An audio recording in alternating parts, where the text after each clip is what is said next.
ఈ మూడవ శీర్షికలో మన విశిష్ట అతిథి తెలుగు పాత్రికేయ రంగం సెలబ్రిటీ శ్రీ కె. శ్రీనివాస్ గారు.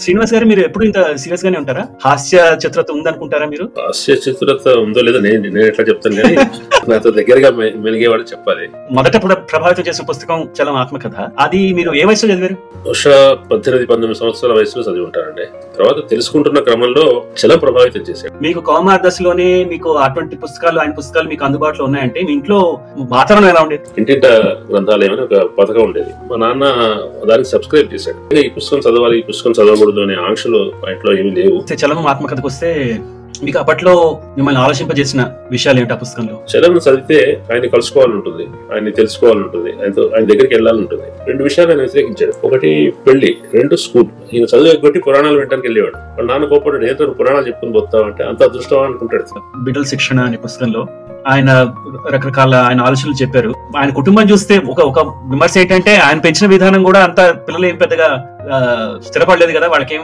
ఆనందం లేదు కదా జీవితంలో అంటారు. ఆయన కొడుకు ఒక అతను రవి అనారోగ్యంతో చనిపోయాడు. ఒక కొడుకు వసంత్ ఇంట్లో నుంచి వెళ్ళిపోయాడు.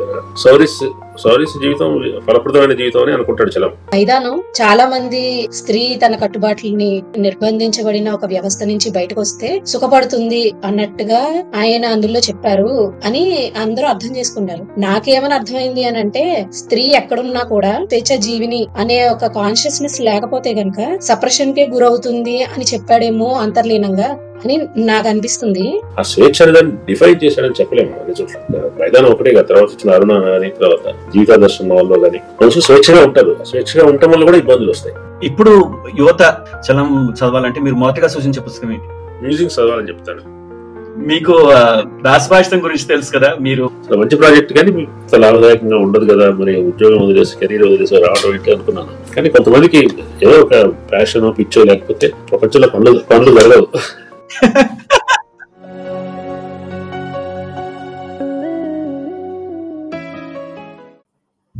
నమస్కారం, నేను దాస్ కిరణ్.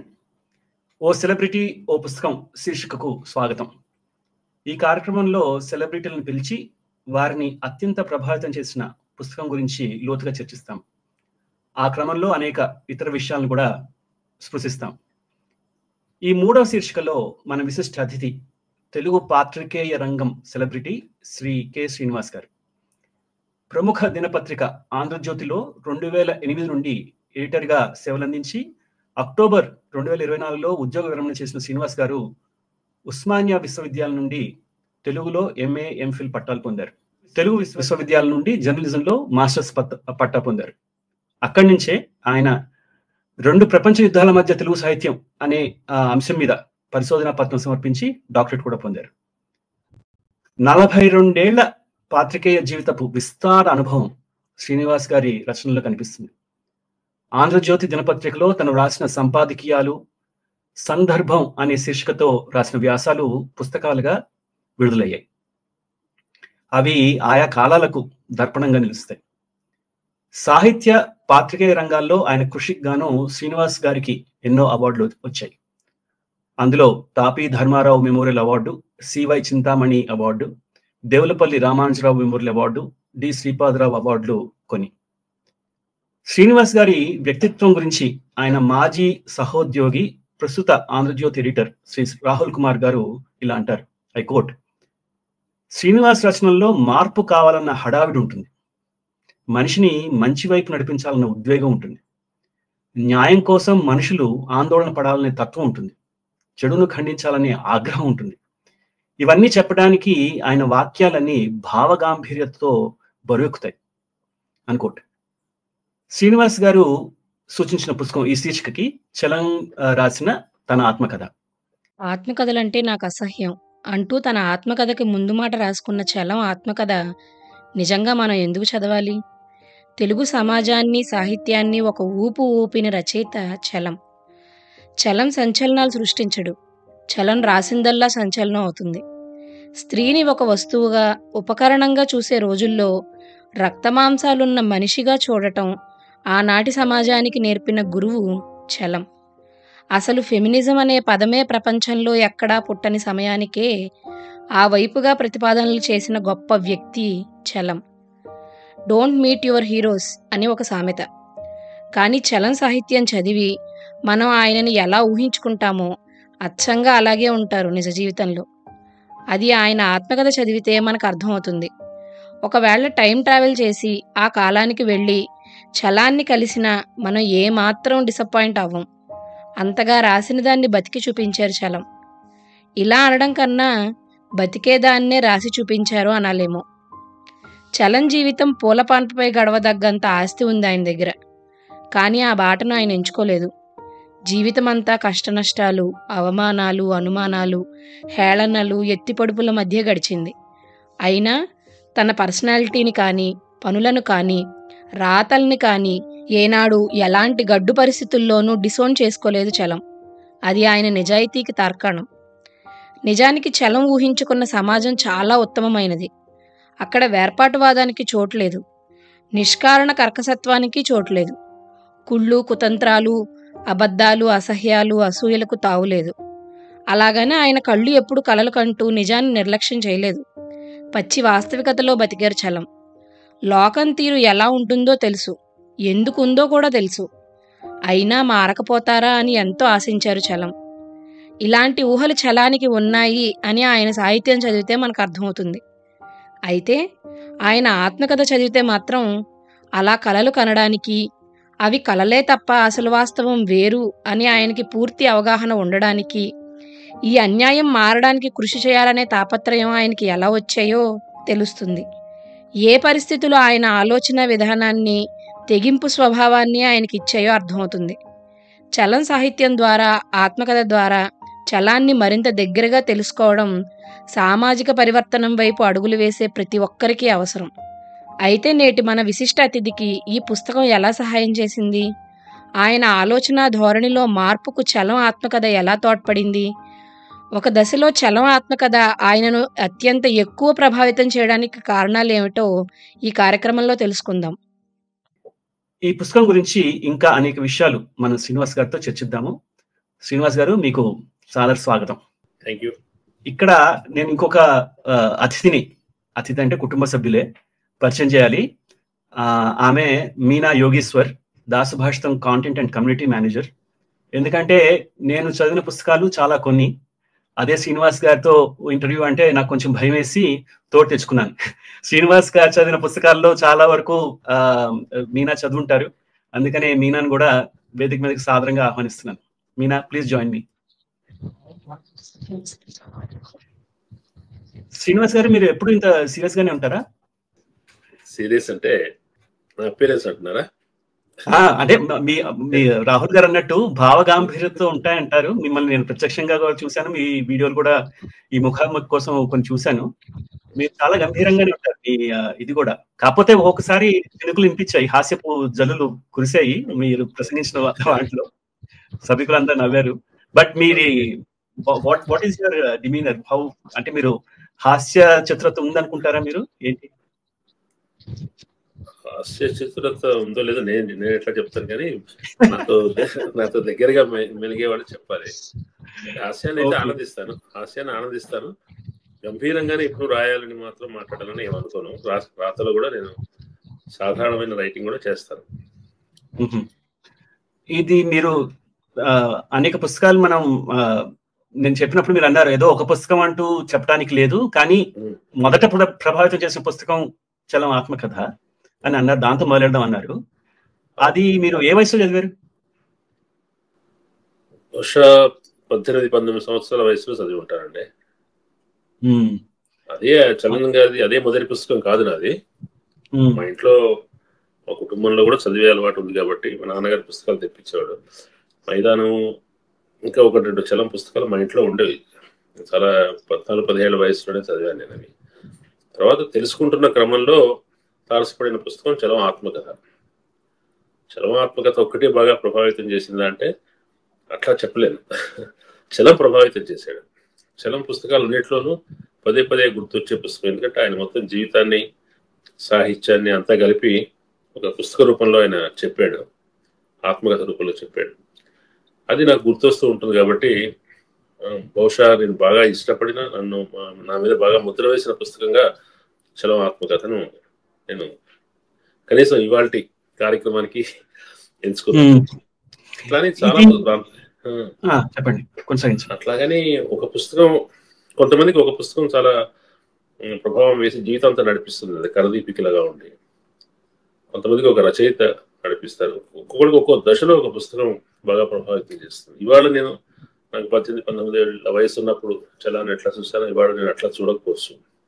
అదే పుస్తకం ఇవాళ చదివితే నాకు ఆ రోజున కనిపించిన మెరుపులు ఇవాళ కనిపించకపోవచ్చు. నా ఉద్వేగాలు కానీ నా రిసెప్షన్ వేరుగా ఉండొచ్చు.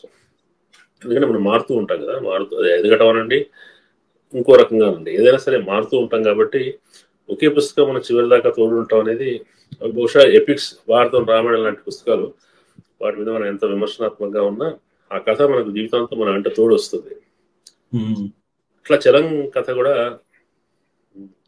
ఇప్పటికి కూడా అతను తారసపడుతూ ఉంటాడు, మెదులుతూ ఉంటాడు మనసులో. కాబట్టి నేను గట్టి ప్రభావం వేసిన రచయితగా నేను ఆయన చూస్తున్నాను. ఇప్పుడు మీరు 14-15 ఏటనే చలం పుస్తకాలు చదివానంటే మీ ఇంట్లో వాతావరణం అంటే చలం సాహిత్యాన్ని తోసిపుచ్చేసే వాళ్ళు కొంతమంది ఉంటారు, ఇంట్లో కూడా రానివ్వకూడదు, అసలు సాహిత్యమే కాదు అనే వాళ్ళు చాలా మంది ఉంటారు. అట్లాంటి దాంట్లో మీకు కౌమార దశలోనే మీకు అటువంటి పుస్తకాలు, ఆయన పుస్తకాలు మీకు అందుబాటులో ఉన్నాయంటే మీ ఇంట్లో వాతావరణం ఎలా ఉండేది? అంటే ఆ రోజులో ఇంటింట గ్రంథాలయం అని ఎంఎన్ రావు గారి ఆధ్వర్యంలో నడుస్తున్న సమయంలో 60s and 70s లో ఇంటింట గ్రంథాలయం అని ఒక పథకం ఉండేది. నెలకు 50 రూపాయలు కడితే 100 రూపాయల పుస్తకాలు ఇంటికి పంపించేవాడు. ఎప్పటికప్పుడు వచ్చే పుస్తకాల గురించి సమాచారం చెప్పడానికి పుస్తక ప్రపంచం ఒక పత్రిక కూడా వచ్చింది. అట్లా మా నాన్న దానికి సబ్స్క్రైబ్ చేశాడు. అట్లా ఇంట్లో బాగా నవలలు వచ్చేవి, నవలలు, కావ్యాలు కూడా వేశారు ఆ రోజుల్లో చాలా కాలం. అట్లా వచ్చింది అది పుస్తకం. ప్రత్యేకంగా ఈ పుస్తకం చదవాలి, ఈ పుస్తకం చదవకూడదు అనే ఆంక్షలు మా ఇంట్లో ఏమీ లేవు. ఇంట్లో అఫీషియల్గా అధికారికంగా వచ్చిన పుస్తకమే కాబట్టి దాన్ని చదివాను. అది 14-15 ఏళ్ళ వయసులో ఎంత అర్థం అవుతుందో అంతే అర్థం అవుతుంది. దాన్ని మళ్ళీ 20 ఏళ్ళకు 25 ఏళ్ళకు చదివినప్పుడు ఇంకో రకంగా అర్థం అవుతుంది కదా. దాని మీద రిస్ట్రిక్షన్స్ ఏమి లేవండి. మా ఇంట్లో చదువుకోవడానికి కావాల్సిన వాతావరణం ఉంది అని చెప్పడం, అది నాకు ఒక ప్రివిలేజ్, అడ్వాంటేజ్ కూడా కాబట్టి అని చెప్పాను. మీ నాన్నగారు కూడా ఒక ఆత్మకథ రాసినట్టున్నారు కదా, అధ్యాపకుని ఆత్మకథ. కొంచెం దాని గురించి చెప్తారా? నాన్న యాక్చువల్గా ఆయన పోయిన సంవత్సరం చనిపోయారు. ఆయన సంస్కృతంలో చదువుకున్నాడు. ఆయన సాంప్రదాయకమైన విద్య, ఆధునికమైన డిగ్రీలు కూడా చేశారు. ఆయన పిహెచ్డి దాకా చేశారు. ఆయన తన ఆత్మకథను 12 ఏళ్ల క్రితం, 15 ఏళ్ల క్రితం మొదలుపెట్టి 12 ఏళ్ల క్రితం రాశారు. చాలా మంచి రిసెప్షన్ వచ్చింది ఆత్మకథ. ఎందుకంటే 1930s, 40s లో నల్గొండ జిల్లాలో మారుమూల గ్రామాల్లో వాతావరణం ఎట్లా ఉండేది, మా కుటుంబాలు, మాకు తెలిసిన కుటుంబాలు, అక్కడ ఉన్న సామాజిక పరిస్థితులు, కల్చరల్ సిచ్యువేషన్స్ అన్నీ కూడా దాంట్లో ఆయన రికార్డ్ చేశారు. తన గురించి రాయటం కంటే ఆయన చాలా ఆత్మకథ రాయటం చాలా హెసిటేట్ చేశారు. కొంతమందికి ఇంట్లో ఈ చలం పుస్తకంలో కూడా ఆయన ముందు మాటలు అంటాడు, ఆత్మకథ రాయటం ఏంటి, పెద్ద ఘనకార్యం చేసినట్టు అని. అటువంటి అభిప్రాయం ఆయనకు కూడా ఉండేది. మేము బలవంతం చేస్తే ఆయన రాశారు. అయితే దాంట్లో తన గురించి కంటే కూడా తన చుట్టూ ఉన్న పరిసరాలు, తను వెళ్ళిన ఇన్స్టిట్యూషన్స్, నాటి పరిస్థితులు, రాజకీయాలు, వీటి గురించి ఎక్కువ రాశారు. అది చాలా మందికి అది నచ్చింది. అందువల్ల మంచి అప్రిసియేషన్ వచ్చింది ఆ పుస్తకానికి. ఇప్పటికి కూడా దాన్ని చదివి మాట్లాడే వాళ్ళు ఉంటారు. 1930 తెలంగాణ గ్రామీణ నేపథ్యం నుంచి ఒకప్పటి ఎర్లీ 20th centuryలో ఎటువంటి కండిషన్స్ ఉన్నాయని రాసిన వాళ్ళు చాలా తక్కువ మంది అండి. కాబట్టి అందువల్ల కూడా ఆ పుస్తకం ఎక్కువ మందిని ఆకర్షించుంటుంది. మళ్ళీ ఆత్మకథకి వస్తే, చలం ఆత్మకథకు వస్తే, మీకు అప్పట్లో మిమ్మల్ని ఆలోచింపజేసిన విషయాలు ఏమిటి ఆ పుస్తకంలో? అంటే దానికి మొదలు చలం ఆత్మకథ అంటే చలం గురించి చెప్పాలి నా ఉద్దేశం. ఎందుకు శ్రీశ్రీ నిజానికి శ్రీశ్రీ నా సాహిత్య అభిరుచికి, వ్యక్తిత్వానికి ఎక్కువ బాగా దగ్గరగా ఉండే రచయిత, కవి. కానీ శ్రీశ్రీ కంటే కూడా మానసికమైన సామీప్యం అనేది చలంతో నేను ఎక్కువ ఫీల్ అయ్యాను. కావటానికి అది బహుశా నేనే కానీ చాలా మంది ఫీల్ అవుతారు. అది చలం చదివితే ఆయన్ని కలుసుకోవాలని ఉంటుంది, ఆయన్ని తెలుసుకోవాలని ఉంటుంది, ఆయన దగ్గరికి వెళ్ళాలని ఉంటుంది. ఆయన జీవితం అంతా మనం ఆయన రచన చదివితే ఆయనతో పాటు మనం కూడా ఆయన జీవితం అంతా కూడా ప్రయాణిస్తాం. శ్రీశ్రీతో మీకు అట్లా పర్సనల్ మమేకత కనపడదు. ఆయన కవిత్వాన్ని ఇష్టపడతాం, ఆయన దాన్ని మరణం చేసుకుంటాం, అదే బాగా రాశాడే అనుకుంటాం, ఒక్కోసారి చాలా ఉద్వేగపడతాం, అవన్నీ ఉంటాయి. కానీ చలం చాలా పర్సనల్గా అనిపిస్తాడు. ఠాగూర్ గురించి చలం దీంట్లో అంటాడు. ఠాగూరు గీతాంజలిలోని దేవుడు ఠాగూర్ పర్సనల్ గాడని, అంటే అందరికీ కావలసిన అందరూ పూజించే భక్తుడు వేరు, తన సొంత దేవుడు వేరు. ఆ దేవుడితో ఉండే ఆ సొంతదనం, ఆ దగ్గరతనం అనేది ఉంటుంది కదా. అది చలం కూడా మళ్ళీ రమణ మహర్షిని కానీ ఆయన దేవుడిని కానీ చదివే ఉంటారు. సుధా అని ఆయన కావ్యం 1958లో రాశారు. దాంట్లో కూడా దేవుడితో ఆయన సంబోధించే పద్ధతి, ఆయన ఫీల్ అయ్యే పద్ధతి ఠాగూర్ గీతాంజలిలో దేవుడితో దగ్గరగా ఉంటుంది. చలానికి కూడా రమణ మహర్షి పర్సనల్ గాడే. అట్లాగే నాకు చలం ఒక పర్సనల్ రైటర్ గా అనిపిస్తుంది. అంటే ఆయన వ్యక్తి కూడా, ఆయన రైటర్ మాత్రమే కాదు, ఆయన వ్యక్తి కూడా, ఆయన జీవితం. ఆయన నాకు చాలా మంది చెప్తారు ఆయన స్టైల్ చాలా అద్భుతంగా ఉంటుందని. స్టైల్ కంటే కూడా ఆయన చెప్పే పద్ధతి, రెండరింగ్ అంటే దాంట్లో ఆయన కథనం చేసే పద్ధతి నాకు బాగా ఆకర్షణీయంగా అనిపిస్తుంది. ఆయన ఆత్మకథని విశ్వావిర్భావం దగ్గర నుంచి మొదలుపెట్టాడు. మొదలంటూ లేని సృష్టిలో అనాది చలనం ఎప్పుడు జరిగిందో అప్పుడే ప్రపంచంతో పాటు నేను కూడా అవ్యక్తంగా పుట్టానంటాడు. పుట్టి జనన పూర్వ కాలం గురించి, ప్రయాణం గురించి చాలా చెప్తాడు ఆయన. ఆత్మకథ ఎవరన్నా అట్లా జననానికి పూర్వం నుంచి మొదలుపెట్టి రాశారేమో నాకు తెలియదు, కానీ ఆయన తను తాను ఒక ప్రయాణంలో భాగంగా చూసుకున్నాడు. విశ్వం పుట్టినప్పటి నుంచి, సృష్టి జరిగినప్పటి నుంచి తను కూడా అవ్యక్తంగా ఉన్నానని, అనేక రూపాలు తీసుకుంటూ వచ్చారని, ఇట్లా చివరికి చలంగా పుట్టారని అర్థం వచ్చినట్టుగా రాస్తారు. కాబట్టి ఆయన జీవితంలో మిత్రులు, ఆయన స్నేహితులు, ఆయన ప్రేమించిన వాళ్ళు, ఆడవాళ్ళు, మగవాళ్ళు అందరూ కూడా మనకు కూడా చాలా సన్నిహితులు అవుతారు. ఆయన జీవితాన్ని చూసిన పద్ధతి, జ్ఞాని కాదు ఆయన. ఆయన మన హృదయంతో కనెక్ట్ అవుతాడు కానీ బుద్ధితో కాదు. అంటే రెండు వేరువేరు, నేనేమి సౌలభ్యం కోసం రెండు వేరుగా చెప్తున్నాము. కొన్ని ఉద్వేగాల ద్వారా, కొంత సమాచారం, జ్ఞానం ద్వారా మనం స్పందిస్తాం కాబట్టి రెండు వేరువేరు కాకపోవచ్చు. కానీ మనం చలాన్ని చూసినప్పుడు మానసికమైన దగ్గరతనం కనిపిస్తుంది. ఆయన ఉద్వేగాలు మనల్ని కదిలిస్తాయి. ఆయన ప్రపంచం మారాలని కోరుకున్నాడు. ఎందుకు మారాలని కోరుకున్నాడంటే గాంధీ గారి లాగా అనిపిస్తుంది. చెడు అనేది చెడు కావటం వల్ల కాదు మనం వ్యతిరేకించాల్సింది. చెడు అనేది అవినీతి కావటం వల్ల వ్యతిరేకించాలి, అనైతికం కావటం వల్ల వ్యతిరేకించాలి. ఇతరుల పరాధీనంగా జీవించడం అనేది అది అనైతికం. గాంధీ గారు డ్యూటీస్ అండ్ రైట్స్ గురించి చెప్పేటప్పుడు పరాయి పాలకులను ఎదిరించడం అనేది విధి, కర్తవ్యం అన్నాడు. అంటే అది ఎటువంటి విధి? నైతిక విధి. అట్లా ఈ ప్రపంచంలో అన్యాయం జరుగుతుంది, అన్యాయం ఉంది అని మనం అనుకున్నప్పుడు ఆ అన్యాయం గురించి మాట్లాడి దాన్ని తొలగించడానికి ఏమైనా చేయకపోతే అది తప్పు. అన్యాయం అని ఏది అంటే నీకు ఏది అనైతికంగా కనిపిస్తుందో అది అన్యాయం. ప్రపంచాన్ని చూసిన పద్ధతులు అవి. ఆ పద్ధతి సహజంగానే చిన్న వయసులో మనకు బాగా చాలా అద్భుతంగా అనిపిస్తుంది, ఆకట్టుకుంటుంది. ఇప్పుడు అలా అనిపించడానికి కూడా ఒక కారణం, ఒకనొక కారణం చలన్ రచనల నుంచి ఆయన వ్యక్తిత్వాన్ని మనం ఆ రెండు కలిసి ఉండటం వలన we cannot separate Chalam from his works.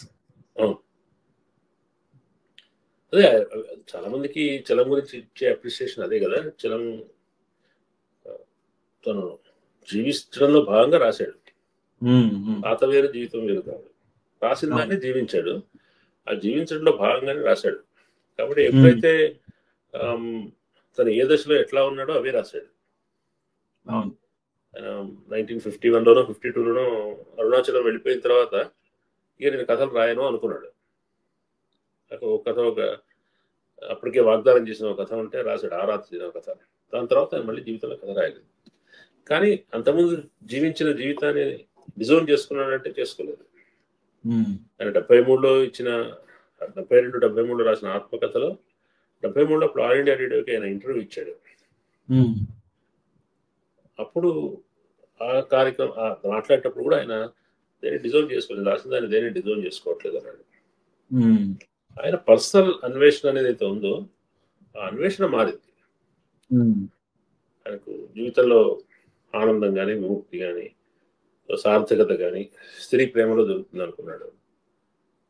అప్పుడు ఆయనకి ఈశ్వరుడి మీద చాలా సందేహం ఉండింది.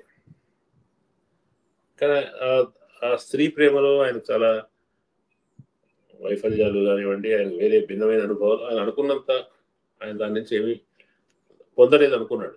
అనుకున్న తర్వాత అన్వేషణ కొనసాగింది. ఆయనకి మళ్ళీ ఈశ్వరుడి దగ్గరికి వెళ్ళాడు. అప్పుడు కొంచెం ఆయన ప్రశ్నలు, తర్కము అవన్నీ తగ్గించుకున్నాడు.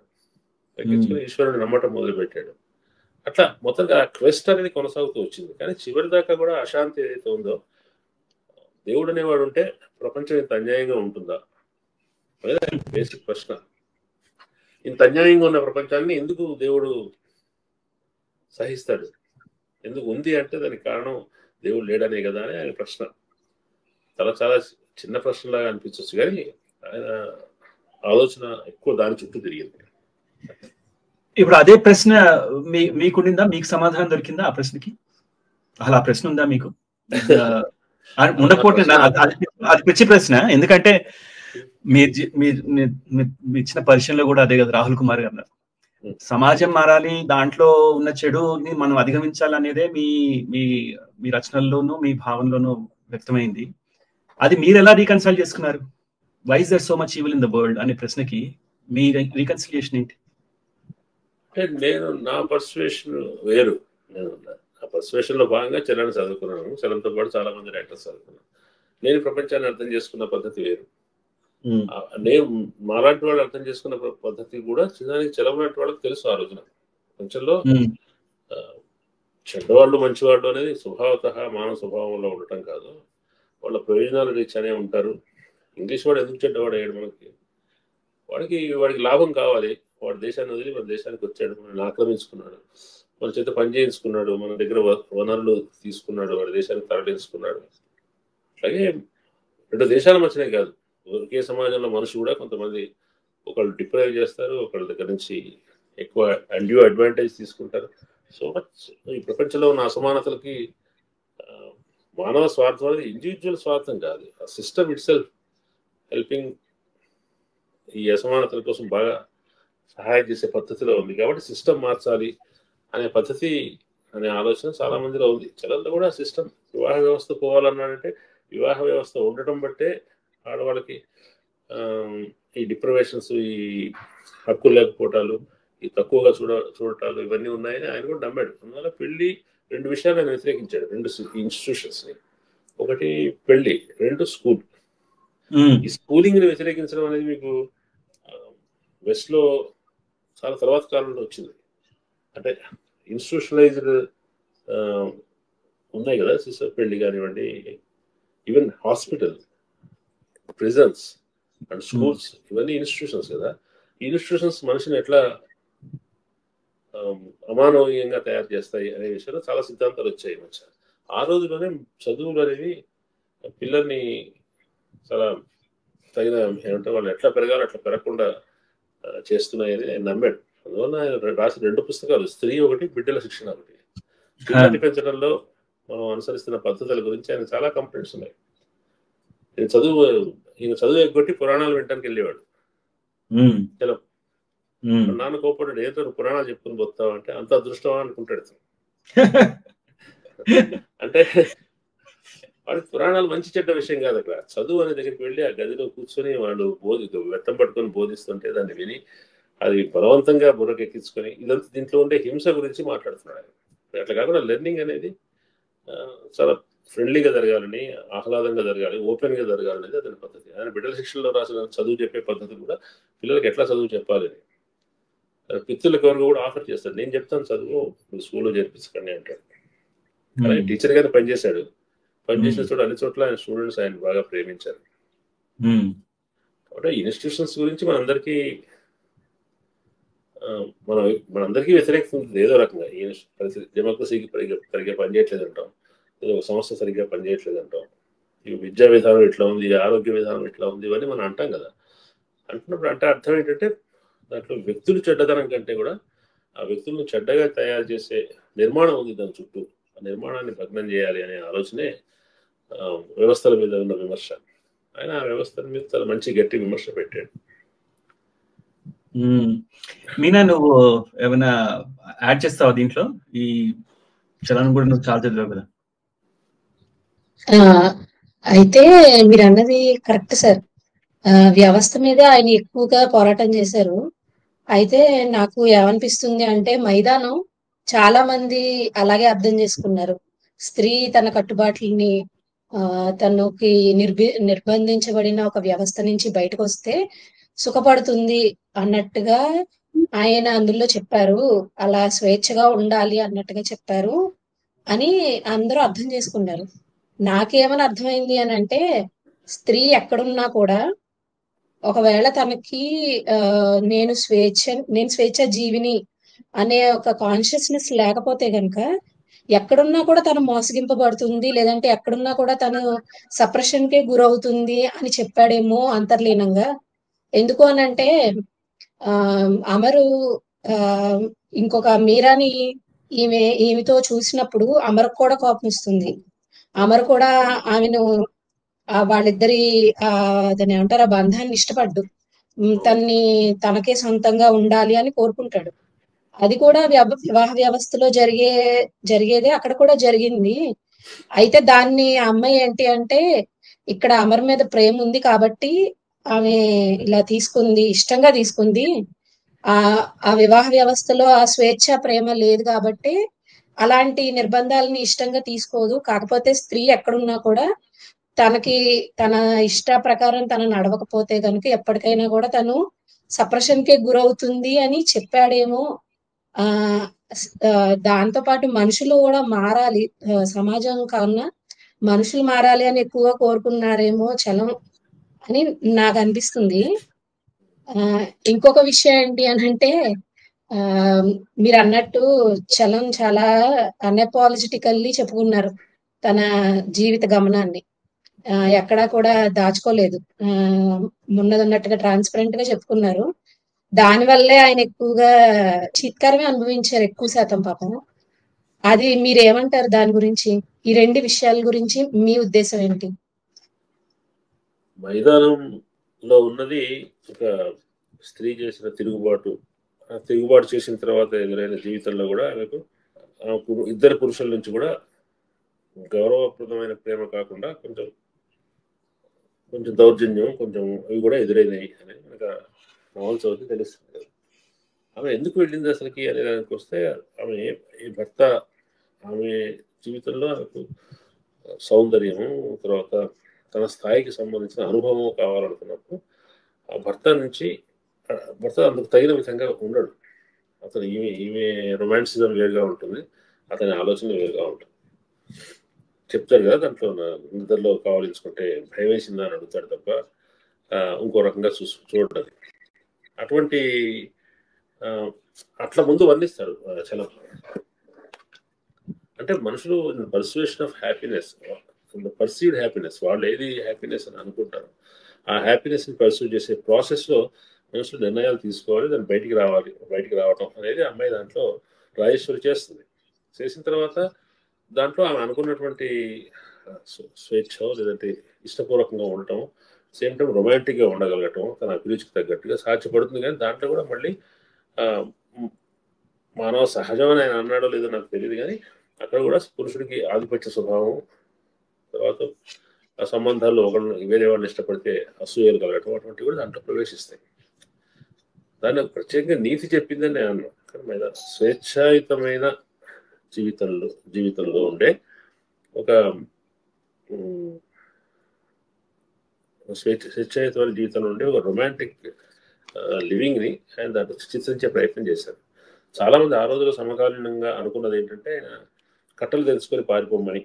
మైదానం అంటే దానికి ఏమి గోడలు ఉండవు, దానికి ఏమి కంచెలు ఉండవు, లేనప్పుడు ఆరు బయట ఎటువంటి ఆచ్ఛాదనలు లేని, ఎటువంటి నిబంధనలు లేని ప్రపంచంలోకి వెళ్ళమని బోధిస్తున్నాడని అనుకున్నాడు కాబట్టి వెంటనే చలం మైదానానికి ప్రతిగా విశ్వనాథాచార్య గారు చెలియలు కట్ట అని రాశారు. చెలియలు కట్ట తెలుసు కదా, సముద్రం ఎంత వేగంగా ఎన్ని అలలు ఎంత వేగంగా వచ్చినప్పటికీ ఒడ్డు దగ్గర ఆగిపోయి వెనక్కి వెళ్ళిపోతాయి. అట్లా మానవ స్వేచ్ఛాకాంక్ష కూడా ఒక హద్దు ఉంది, అది హద్దు లేని విషయం కాదు అని చెప్పడానికి ఆయన ప్రయత్నం చేశారు. ఆ రోజులో ఉన్న రెండు ప్రధానమైన ధోరణుల్లో ఇది ఒకటి సంప్రదాయానికి లోబడి ఉంటాం, స్వేచ్ఛ ఉంటాం. ఆ స్వేచ్ఛ అనే దాన్ని డిఫైన్ చేశాడని చెప్పలేము అన్ని చోట్ల. మైదానం ఒకటే కాదు, తర్వాత వచ్చిన అరుణ కానీ, తర్వాత జీవితాదర్శన నవల్లో కానీ, ఈ నవల్లో మనుషులు స్వేచ్ఛగా ఉంటారు. స్వేచ్ఛగా ఉండటం వల్ల కూడా ఇబ్బందులు వస్తాయి. ఇబ్బందుల్ని హాయిగా తీసుకున్న వాళ్ళు ఉంటారు, ఇబ్బందుల వల్ల కష్టాలు పడిన వాళ్ళు ఉంటారు. చివరికి జీవితాదర్శనం చదివి ఉంటే అమ్మాయి వెళ్ళిపోతుంది. చివరికి అతను అన్నిటికీ తట్టుకొని నిబ్బరంగా ఉంటాడు అనుకున్న దేశికాచారి కళ్ళల్లో కూడా నీళ్లు తిరుగుతాయి. అంటే మనుషులు వదిలిపోవటానికి లేదంటే వెళ్ళిపోవటానికి, ఉన్న సంబంధం నుంచి వెళ్ళిపోవటానికి ప్రయత్నించే వాళ్ళు రాయిలాగా ఉండేవాళ్ళు కాదు. వాళ్ళు కూడా మానవ స్పందనలు ఉండేవాళ్ళే. వాళ్ళు ఒకదాన్ని పొందడం కోసం ఆర్ద్రంగా ప్రయత్నిస్తారు, ఒకటి కోల్పోతున్నప్పుడు వాళ్ళు దుఃఖపడతారు. అందుకే దాంట్లోకి వచ్చేసరికి ఆయన ఘర్షణ కాకుండా జీవితాదర్శనం శాంతి అని చెప్పాడు. జీవితాదర్శనం నవల్లో శాంతి అంటే ఏంటి, ఈ పుస్తకంలో చాలా చోట్ల శాంతి అంటే ఏంటో నిర్వచిస్తాడు. శాంతి అంటే ఏమీ అవసరం లేకపోవడమే, ఏమీ లేకపోవడమే శాంతి. బాల్యంలో ఉండేది శాంతి, ముఖ్యంగా పేద పిల్లల బాల్యంలో ఉండేది శాంతి అంటాడు ఆయన. అంటే వాళ్ళకి ఏమి ప్రపంచం గురించి ఏమి ఆశలు లేవు, ఏదో గొప్ప అవేమి లేకుండా ఉన్నదాన్ని యాక్సెప్ట్ చేస్తూ ఏం పేచీ లేకుండా బతుకుతారు. ఆ పేచీ లేకుండా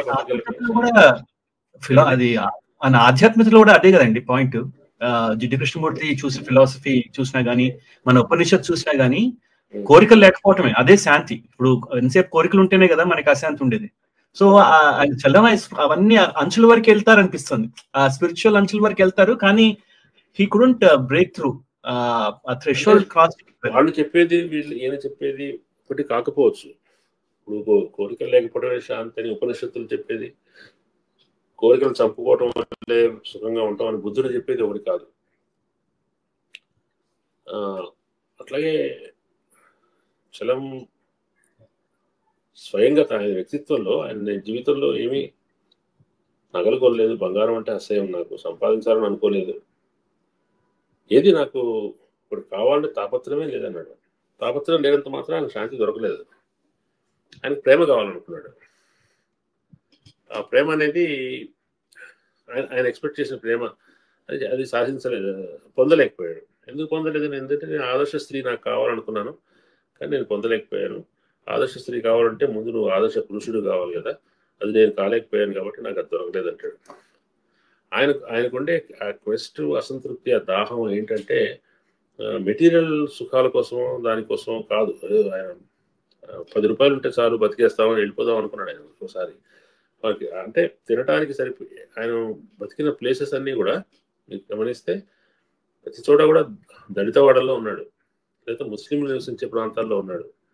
తర్వాత ఎవరైతే అవుట్ కాస్ట్ ఉంటారో అటువంటి చోట మాత్రమే ఉన్నాడు ఆయన. ఎందుకంటే మిగతా వాళ్ళు ఎవరు కూడా, కులీనులు ఎవరు ఆయన ఉండనివ్వలేదు వాళ్ళ మధ్యలో. ఆయన వాళ్ళతో ఉన్నాడు. ఆయనకి ఈ కులమత భేదాలు అనేవి కొత్తగా వచ్చినవి కాదు. ఆయన చదువుకునే సమయంలో కాకినాడలో బ్రహ్మ సమాజంలో ఉండేవాడు ఆయన. చలం గారు, కృష్ణశాస్త్రి, చాలామంది, రఘుపతి వెంకటరత్న ఆయన గారి శిష్యులు. బ్రహ్మ సమాజం ముఖ్య బోధనలో కులమత భేదాలు పాటించకపోవడం ఆయన జీవితంలో బాగా పాదుకుపోయింది. కానీ జీవితంలో పెళ్లి చేసుకోను, జీవితంలో పిల్లల్ని కన్నా కొట్టను, వాళ్ళని కొట్టను, తర్వాత ఎప్పుడో కులమత భేదాలను పాటించను, ఇటువంటి నియమాలు పెట్టుకున్నాడు ఆయన. మొదటి రెండు నా చేతిలో లేవు కాబట్టి నేను పెళ్లి చేసుకోవాల్సి వచ్చింది, పిల్లలు తినాల్సి వచ్చింది, కానీ నేను పిల్లల్ని ఎప్పుడూ కొట్టలేదు. తర్వాత కులమత భేదాన్ని ఎప్పుడు పాటించలేదు. ఏ కులం ఏంటి అనేది ఎవరి గురించి తెలుసుకోలేదు, తెలుసుకున్నా దాన్ని మనసులో పెట్టుకోలేదు అని ఆయన జీవితంలో పాటించిన నియమాలు చెప్పాడు. కాబట్టి ఆయనకు ప్రపంచంలో ఉండే భౌతికమైన కష్టాల గురించి తెలుసు, దారిద్ర్యం గురించి తెలుసు, కులమత భేదాలు తెలుసు, మనుషులు ఎందుకు అంత అల్పంగా ఉంటారు అనే దాని గురించి తెలుసు ఆయనకి. అవన్నీ అనుభవంలో ఉన్నాయి. ఆయన బాగా వేటాడబడిన వ్యక్తి కాబట్టి ఆయనకు ప్రపంచంలో ఎందుకు ఇంత, ఇవాళ మనం ట్రోలింగ్ అంటున్నాము, లేదంటే ఫిజికల్ గా చేస్తే లించింగ్ అంటున్నాం. ఈ ట్రోలింగ్ లించ్ రెండింటిని అనుభవించిన వ్యక్తి ఆయన. కాబట్టి చుట్టూ ఉన్న మానవ ప్రపంచంలో ఉన్న చెడు గురించి ఆయన తెలుసు. ఆయన అనుకున్న ఆధ్యాత్మికత ఈ ప్రపంచం నుంచి పారిపోయి మౌనంగా ధ్యానం చేసుకోవాలని కాదు, ప్రపంచాన్ని మార్చాలనే ప్రయత్నం చేశాడు ఆయన. ఆయన తన పద్ధతిలో తను రాయటం ద్వారా చేస్తానని నేను అనుకున్నాడు. ఆఫ్ కోర్స్ ఆయన ఆలోచనలు అప్పటికి ఇప్పటికీ చాలా మందిని ప్రభావితం చేస్తూనే ఉన్నాయి. ప్రపంచాన్ని మార్చే ప్రయత్నం అనేది చాలా పెద్దది కదా, కాబట్టి దాంట్లో అతని దోహదం అనేది కంటిన్యూ అవుతూనే ఉందని నేను అనుకుంటాను. ఇప్పుడు పిల్లల పెంపకం గురించి మనం మాట్లాడుకున్నాము. ఆయన రాసిన బిడ్డల శిక్షణ అనే పుస్తకంలో ఆయన రకరకాల ఆయన ఆలోచనలు చెప్పారు. తర్వాత తన పిల్లల్ని కూడా అలాగే పెంచారు. కానీ అది ఆయన కుటుంబం చూస్తే ఒక విమర్శ ఏంటంటే ఆయన పెంచిన విధానం కూడా అంత పిల్లలు ఏం పెద్దగా స్థిరపడలేదు కదా, వాళ్ళకేం ఆనందం లేదు కదా జీవితంలో అంటారు. అది విమర్శ. దాని మీద మీరు ఏమైనా స్పందిస్తారా? వ్యక్తిగత స్థాయిలో చేసే ప్రయత్నాల వల్ల వ్యక్తిగత స్థాయిలో ఫలితాలు వస్తాయని కూడా మనమే చెప్పలేమండి. ఆయన కొడుకు ఒక అతను రవి అనారోగ్యంతో చనిపోయాడు. ఒక కొడుకు వసంత్ ఇంట్లో నుంచి వెళ్ళిపోయాడు. సౌరీస్ జీవితం ఫలప్రదమైన జీవితం అని అనుకుంటాడు చలం. ఆమెకు దేవుడు కనిపించాడు. చాలా మంది దేవుడు లేడు అంటే కోపం వచ్చేవాళ్ళు. ఎవరన్నా నేను దేవుడిని చూశానంటే కూడా కోపం వస్తుంది. తెలంగాణ అమ్మాయి తన దైవ సాక్షాత్కారం జరిగింది అని చెప్తే జనాలు నమ్మలేదు. నమ్మని వాళ్ళు చాలా మంది భక్తులే. మరి ఆయన నమ్మాడు చలం. ఆవిడకు దేవుడు కనిపించాడని నమ్మాడు. కానీ ఆవిడ కథలు చదివి ఉంటారు. అనా వీలర్ జీవన రాగం అని కథల సంపుటి సౌరీస్ రాసిన కథలు. ఆవిడ మంచి బాగా చదువుకున్న వ్యక్తి. ఆధునిక విలువలు, సంస్కారం, సాహిత్యం బాగా తెలిసిన మనిషి. ఆవిడ తను దేవుడిని అనుకుంటుంది. కోర్స్ అది ఆవిడ వ్యక్తిగత విషయం. ఆవిడ జీవితంలో ఫెయిల్ అయిందని ఆవిడ అనుకోలేదు, పెళ్లి చేసుకోలేదు. ఆవిడ విఫలమైందని తెలంగాణ అనుకోలేదు. ఇంకా పిల్లలు ఉన్నారు ఆయనకి. ఒక అమ్మాయి చిన్మయ మిషన్ లో జీవితం గడిపింది. ఒక అమ్మాయి ఫజీర్ రెహమాన్ అనే ఒక కవి, తెలుగు కవి, ఆయన పెళ్లి చేసుకుంది. ఆయన అనేది ఏంటంటే ఆయన సక్సెస్ అయ్యాడా లేదని కదా, ఆయన చెప్పిన విషయాల్లో అంశం ఏంటంటే విద్యా విధానంలో హింస ఉంది. పిల్లల్ని మనం సమాజానికి పనికొచ్చే మనుషులుగా తయారు చేయడానికి వాళ్ళు హింస పెడుతున్నాం, మనలాగే తయారు చేస్తున్నాం వాళ్ళు. అట్లా కాకుండా ఓపెన్గా వాళ్ళ తార్కికత, ఆలోచించే పద్ధతి, ఫీల్ అయ్యే తత్వం ఇవన్నీ ఉండేటట్టుగా వాళ్ళ విషయాలు నేర్చుకోగలిగితే మెరుగైన మనుషులు అవుతారు అనేది ఆయన అభిప్రాయం. ఇప్పుడు చలన సాహిత్యం విడుదలై దాదాపు 100 ఏళ్ళు అయింది కదా. ఇప్పుడు యువత చలన్ చదవాలంటే ఏ పుస్తకాలు ఎందుకోసం చదవాలి? మీరు మొదటగా సూచించే పుస్తకం, ఇప్పుడు యువత చలం చదవాలంటే మీరు మొదటగా సూచించే పుస్తకం ఏంటి? మ్యూజియంస్ చదవాలని చెప్తాను. చలం మ్యూజియంస్ 2-3 సంపుటాల్లో వచ్చాయి అవి. చలం మ్యూజియంస్ చదవాలి. కవిత్వం మీద ఆసక్తి ఉన్న వాళ్ళు చలం సుధా చదవాలి. ఆయన గీతాంజలి అనువాదం, నాకు తెలుగులో చాలా అనువాదాలు 100 అనువాదాలు వచ్చి ఉండొచ్చు గీతాంజలికి, కానీ చలం అనువాదం బెస్ట్ అనువాదం. అది ఠాగూర్ రాసినట్టు కాక చలం రాసినట్టు ఉంటుంది. అట్లా అయితే మంచి అనువాదం అవునో కాదో నాకు తెలియదు. కానీ అది చాలా మంది అంటారు గీతాంజలి చలం రాసిన గీతాంజలి చదవాలని. ఎందుకంటే వాళ్ళిద్దరిలో ఉన్న కామన్ లక్షణం అదే, దేవుడు వాడు పర్సనల్ గాడ్స్. దేవుడితో ఉన్న సంబంధం ఒకప్పుడు ఆడకవులకు, భక్త కవులకు, మీరాబాయికి, వాళ్ళకి దేవుడితో సంబంధం వ్యక్తిగత సంబంధంగా ఉండేది. గోదాదేవికి చూడండి, గోదాదేవి రాసిన తిరుప్పావేలో కూడా ఆ సంబంధం వ్యక్తిగత సంబంధం. చాలా మంది మగవాళ్ళు రాసే దైవభక్తి గీతాల్లో సామాజిక సంబంధం లాగా ఉంటుందంతా. వాళ్ళు కూడా వ్యక్తిగత సంబంధంగా ఎక్స్ప్రెస్ చేయాలనుకుంటే తాము స్త్రీగా చెప్పుకుంటారు. అట్లా ఉంటుంది కదా. అట్లా మధుర భక్తి చలంగారితో ఉండి చాలా పర్సనల్ గా ఆయన దేవుడితో, ఆయన ఐశ్వర్యుడితో ఆయన అనుబంధం. గీతాంజలి చాలా గొప్ప దాని తర్వాత ఆయన అరుణాచల్ వెళ్ళాక చాలా రాశాడు, బైబిల్ రాశాడు, భగవద్గీత రాశాడు. ఒకటి ఏమి రాశాడు, ఆయన గోరికను ఏదో పిట్టను పెంచుకున్నాడు. ఆయన దినచర్య పుస్తకం రాశాడు. ఆంధ్రజ్యోతి వీక్లీలో సీరియల్ వచ్చింది అది. ఆ రోజు వెతికి వెతికి చదివేవాడు అంటే 79లో నేను ఆయన దగ్గరికి వెళ్దామని ప్లాన్ చేసుకొని చూడటానికి లాస్ట్ మినిట్ లో 2 నెలలు వాయిదా వేసుకున్నాను అనుకున్న దానికంటే. ఆ వాయిదా వేసుకున్న సమయంలో ఆయన చనిపోయాడు. అప్పుడు ఆంధ్రప్రభ పత్రికలో ఆయన చనిపోయిన వార్త ఫుల్ పేజ్, ఫస్ట్ పేజ్ మొత్తం వేశారండి. 79 మే 5th మోక్షగామి అయిన అభినవ వేమన గుడిపాటి వెంకటచలం వాస్తవం పెట్టాను. నాకు 2 ఆనందం కలిగించింది. ఒకటి, చలంకు నాకు ఇష్టమైన రైటర్ కాబట్టి చలం వార్తకు అంత ప్రాముఖ్యం రావటం, పత్రికల్లో సాహిత్యానికి అంత ఇంపార్టెన్స్ ఇవ్వటం అనేది చాలా ముచ్చటేసింది. అప్పుడు ఏవి ప్రసాద్ గారు ఎడిటర్ గా ఉన్నారు ఆంధ్రప్రభకి. ఆయన కాబట్టి వేశారు కదా. సాహిత్యాభిరుచి నుండి పత్రికల్లో ఉంటే మనం సాహిత్యానికి కూడా కొంత ఏమన్నా చేయగలం అని నాకు పత్రికల వైపు ఆసక్తి కలగటానికి చలం గారి మరణ వార్త కూడా ఒక కారణం. మరణ వార్త పత్రికలో వచ్చిన పద్ధతి అంటే అప్పటికే ఆయన తెలుగు సమాజంతో చాలా దూరంగా ఎడంగా ఉన్నారు. ఆయన ఏమి హ్యాపెనింగ్ మనిషి కాదు. సమాజం వార్తలు ఏమి రోజువారీగా రావట్లేదు. చాలా కాలం తర్వాత ఆయన చనిపోయినప్పుడే ఒక వార్త అయ్యాడు. అయినప్పటికీ ఆ వార్తకు అంత ఇంపార్టెన్స్ ఇవ్వడం అనేది సంపాదకుడి సాహిత్య అభిరుచికి సంబంధించిన విషయం. మీరు పాత్రికేయులుగా అవ్వడం కోసం అవ్వడానికి మిమ్మల్ని ప్రభావితం చేసిన రచయిత గాని రచన గాని ఏమిటి, సందర్భం గాని ఏమిటి? అట్లా చెప్పడం కష్టం. అంటే ఇది ఇప్పుడు ఇట్లా చదవటం అనేది పాత్రికేయత మీద చదివే అలవాటు రావటం అనేది పత్రికా రచయిత కావడానికి కారణం ఏంటండి. నేను కాలేజీలో ఉండగా మా కాలేజ్ మ్యాగజైన్కి ఎడిటర్గా ఉన్నాను. కానీ దాంట్లో వచ్చే ఆర్టికల్స్ వేరు కదా. కానీ మొదటి నుంచి కూడా న్యూస్ పేపర్ చదవటం అనేది అలవాటు కాబట్టి ప్రపంచ రాజకీయాలు, దేశ రాజకీయాల గురించిన ఆసక్తి ఉండేది. ఇప్పుడు పిల్లలు పెద్దగా రాజకీయాల గురించి ఆసక్తి చూపించట్లేదు. వాళ్ళకి తెలిసిన చాలా పెద్ద వార్తలు కూడా వాళ్ళకి తెలియట్లేదు. కానీ మా కాలంలో మేము చదువుకుంటున్నప్పుడు 10th క్లాస్ అవుతున్న దశలోనే అందరి పిల్లలు ఎంతో కొంత బయట ఏం జరుగుతుంది అనే విషయం గురించి కొంత అవగాహన ఉండేది. చదువుకునే వాళ్ళం కూడా. రీడింగ్ రూములు కిటకిటలాడుతూ ఉండేవి. కాలనీలో ఉంటే ఆ కాలనీలో రీడింగ్ రూమ్ ఉందనుకోండి, పేపర్ల కోసం వెయిట్ చేయాల్సి వచ్చేది. ఎవరో చదువుతున్నారు కాబట్టి వాళ్ళు చదివించడం మనం చదువుకోవటానికి.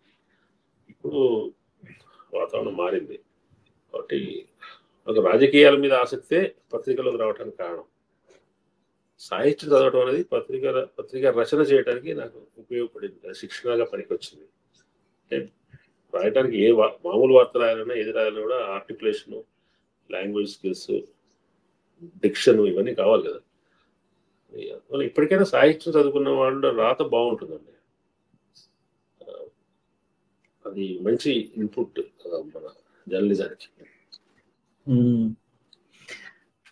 అదే మీ శైలిని ప్రభావితం చేసిన రచనలు కూడా ఉన్నాయి, రచయితలు కూడా ఉన్నారా? చలం అంటే శైలి ప్రభావితం, వాళ్ళలాగా రాయాలనుకోవటమే ప్రభావం చేయటం అయితే కాదు. అట్లా అయితే నేను ఎవరిని చెప్పలేదు. కానీ తప్పనిసరిగా నాకు మంచి వచన రచయిత, కవిత్వం బాగా రాసేవాళ్ళ కంటే వచనం బాగా రాసేవాళ్ళు అంటే ఇష్టం. వచనం బాగా రాసేవాళ్ళలో మంచి కవులు కూడా ఉన్నారు. శ్రీశ్రీ వచనం బాగుంటుంది, కృష్ణశాస్త్రి వచనం అందరికంటే బాగుంటుంది. అట్లాగే శ్రీశ్రీ వచనం, చలం వచనం మనం అనుకరించడానికి కాదు, కానీ ఒక మనిషిలో ఉండే ఎమోషన్ని అది ఎట్లా భాషలో పెట్టాలి అనే దాంట్లో ఆయన చేసిన పద్ధతి, ఆయన అనుసరించిన పద్ధతి అని రాసుకున్నాడు. నా శైలి చాలా మంది బాగుందన్నారు, చాలా మంది నాలాగా రాయాలని చూస్తారు, ఎవరి వల్ల కాలేదని. ఆయన అనేది ఆయనలో మనసులో ఉన్న సూనృత శక్తి అని ఆయన ఒక మాట వాడతాడు. సూనృత శక్తి అంటే కన్విక్షన్, నిజాయితీ, లేదా సత్యనిష్ట అంటాం కదా, అటువంటిది. సంస్కృతం అంటే ఆ సత్యనిష్ట ఉంటేనే అటువంటి శైలి వస్తుంది అని. కాబట్టి ఆయన రైటింగ్ లో ఉన్నది ఆ సత్యనిష్ట. కాబట్టి ట్రూ టు యువర్ సెల్ఫ్ అనేది అంటాం కదా, మన మనస్సుకి మనం కట్టుబడి ఉండటం, మనస్ఫూర్తిగా మనం వ్యక్తం చేయటం అనేది చేస్తే మన శైలి బాగుంటుంది. అయితే కేవలం ఆవేశాల వల్ల, మనకి ఏదో సంకల్పం ఉన్నందువల్ల భాష రాదు కదా. భాష శిక్షణకు సంబంధించిన విషయం. తప్పనిసరిగా మీ దగ్గర ఎన్ని పర్యాయ పదాలు, ఎన్ని నానార్థాలు, ఎన్ని ఛాయార్థాలు అంటారు, అవన్నీ ఉంటేనే మీరు ప్రతి సన్నివేశాన్ని తూకం వేసినట్టుగా రాయగలుగుతారు. రాయాలి అంత పదజాలం మీ దగ్గర ఉండాలంటే అయితే మీరు చదువుకొని ఉండాలి. దాన్ని చదువుకొని ప్రాక్టీస్ చేస్తూ, మీరు రాయడం ప్రాక్టీస్ చేస్తుండాలి. చదవడం ద్వారా ఇతరులు రాసిన పదజాలం మనకు బాగా తెలుస్తుంది. విశ్వనాథ సత్యనారాయణ కూడా వెరీ గుడ్. విశ్వనాథ సత్యనారాయణ పుస్తకాలు చదివితే మన తెలుగు చాలా ఇంప్రూవ్ అవుతుంది. కాబట్టి తెలుగులో చాలా గొప్ప fiction, non fiction, prose writers ఉన్నారండి. అవి చదవటం వల్లనే నాకు దాంట్లో ఏమైనా ప్రత్యేకమైన శైలి ఉంటే అది వచ్చి ఉండాలి అనుకుంటాను. ఇప్పుడు మీ పుస్తకం పఠనం మొదలైనప్పుడు చలం బాగా ప్రభావితం చూపించాలని చెప్పారు. తర్వాత మన సంభాషణలో కూడా ఒక రచయిత కూడా జీవితాంతం ప్రభావం చూపిస్తాడా అనేది కూడా మనం సూచించాం. దాని తర్వాత అంటే మీరు యవన దశలో కానీ ఇప్పుడు 20-30 మధ్యలో అప్పుడు మిమ్మల్ని బాగా ప్రభావితం చేసిన రచయితలు ఎవరు? అప్పుడు ప్రభావితం చేసింది ఏమిటి అంటే, నేను చెప్పేది పుస్తకం అని చెప్తాను. అంటే ఒక విపరీతమైన విపరీతమైన తపన, తర్వాత పుస్తకాలని చదివేయాలి అనే ఒక పరుగులో కొన్ని పుస్తకాలు చదివాను. దాంట్లో గోపీచంద్ సాహిత్యం, గోపీచంద్ పుస్తకాలు చాలా మంది 1-2 పుస్తకాలు చెప్తారండి. చాలా పుస్తకాలు రాశాడు. ప్రతి పుస్తకం ఏదో ఒకటి మనకు నేర్పుతుంది. తెలుగులో వచ్చిన మంచి నవలలు చదవటం, తెలుగులో వచ్చిన పాత పత్రికా సాహిత్యం చదవటం, నాకు అందుబాటులో ఉండటం వల్ల, కొన్ని లైబ్రరీస్ దగ్గరగా ఉండటం వల్ల నాకు ఆంధ్ర సచిత్ర వార పత్రికలు మొదటి నుంచి ఉన్నవి. తర్వాత నవలా సాహిత్యం, పాత నవలా సాహిత్యం, అవి చాలా ఎక్స్టెన్సివ్గా చదివాను. అందులో ఒక్కొక్కళ్ళు ఒక్కొక్క సమయం ఒక్కొక్క రకమైన దోహదం మనకు చేస్తారు.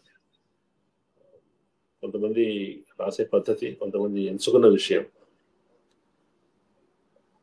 దాంట్లో శ్రీశ్రీ అనే అతను నాకు జీవితంలో 2-3 సార్లు మళ్ళీ ఒక స్పెల్ లాగా, మొదట్లో చదివినప్పుడు శ్రీశ్రీ కవిత్వం చాలా ఆకట్టుకుంది.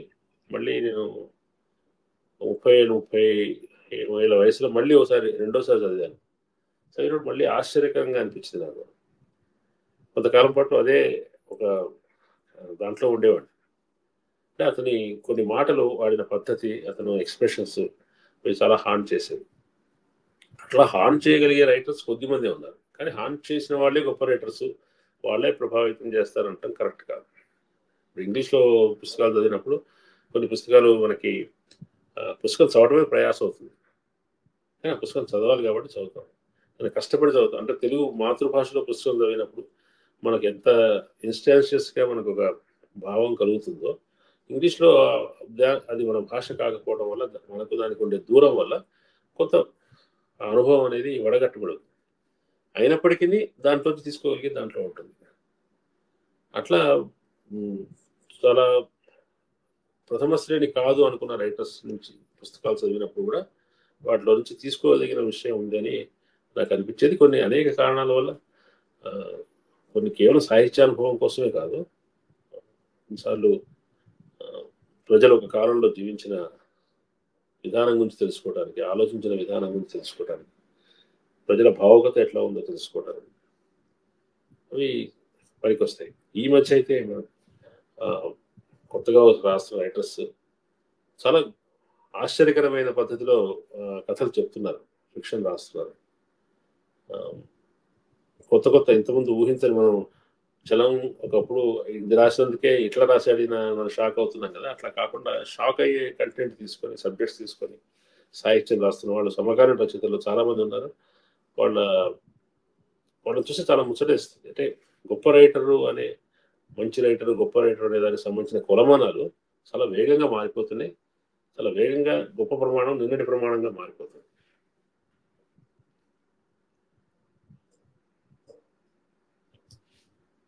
ప్రస్తుత తరంలో మీకు మిమ్మల్ని ఆకర్షించిన రచయితలు ఎవరు? ఎవరండి? ప్రస్తుత తరంలో మిమ్మల్ని ఆకర్షించిన రచయితలు? ప్రస్తుత తరంలో రైటర్స్ పేర్లు చెప్పడం కొంచెం ఇబ్బందికరమైన విషయం. పుస్తకాల పేర్లు చెప్పండి కొన్ని. ఇప్పుడు చాలా మంది మంచి కథలు రాస్తారండి. మంచి కథలు నిజానికి 90s నుంచి మొదలు పెడితే ఈ నోస్టాలజియా బాల్య స్మృతులు చెప్పడం కథలు మొదలైనాయి. నావి సుబ్రహ్మణ్య నాయుడు దగ్గర నుంచి, ఖదీర్ బాబు దగ్గర నుంచి చాలా మంది రాశారు కదా. ఆ వరుసలో చాలా మంది వాళ్ళ జీవితాల గురించి రాస్తూ వచ్చారు. ఇప్పుడు కొత్తగా మంగళపల్లి కథలు అని నరేష్ కుమార్ సూఫీ రాసిన కథల పుస్తకం వచ్చింది. అది దీనివల్ల ఏంటంటే ఒకటే జానర్లాగా అనిపించవచ్చు, కానీ మన సమాజంలో ఇప్పటిదాకా కొన్ని సామాజిక వర్గాల జీవితమే ఎక్కువగా పరిచితం సాహిత్యంలోకి వచ్చింది. కొన్ని ప్రాంతాల జీవితమే సాహిత్యంలోకి వచ్చింది. అనేక మారుమూల ప్రాంతాలు, అనేక మారుమూల జీవితాలు అన్స్పోకెన్గా ఉండిపోయినాయి. వాళ్ళందరూ ఇప్పుడు రాస్తున్నప్పుడు సాహిత్యం తన సంపూర్ణతను సాధిస్తుంది. ఇంతకుముందు సాహిత్యం చాలా గొప్ప సాహిత్యం వచ్చిండొచ్చు, కానీ ఆ గొప్ప సాహిత్యంలో చాలా అసంపూర్ణతలు ఉన్నాయి. అసంపూర్ణత పాక్షికతలు ఉన్నాయి.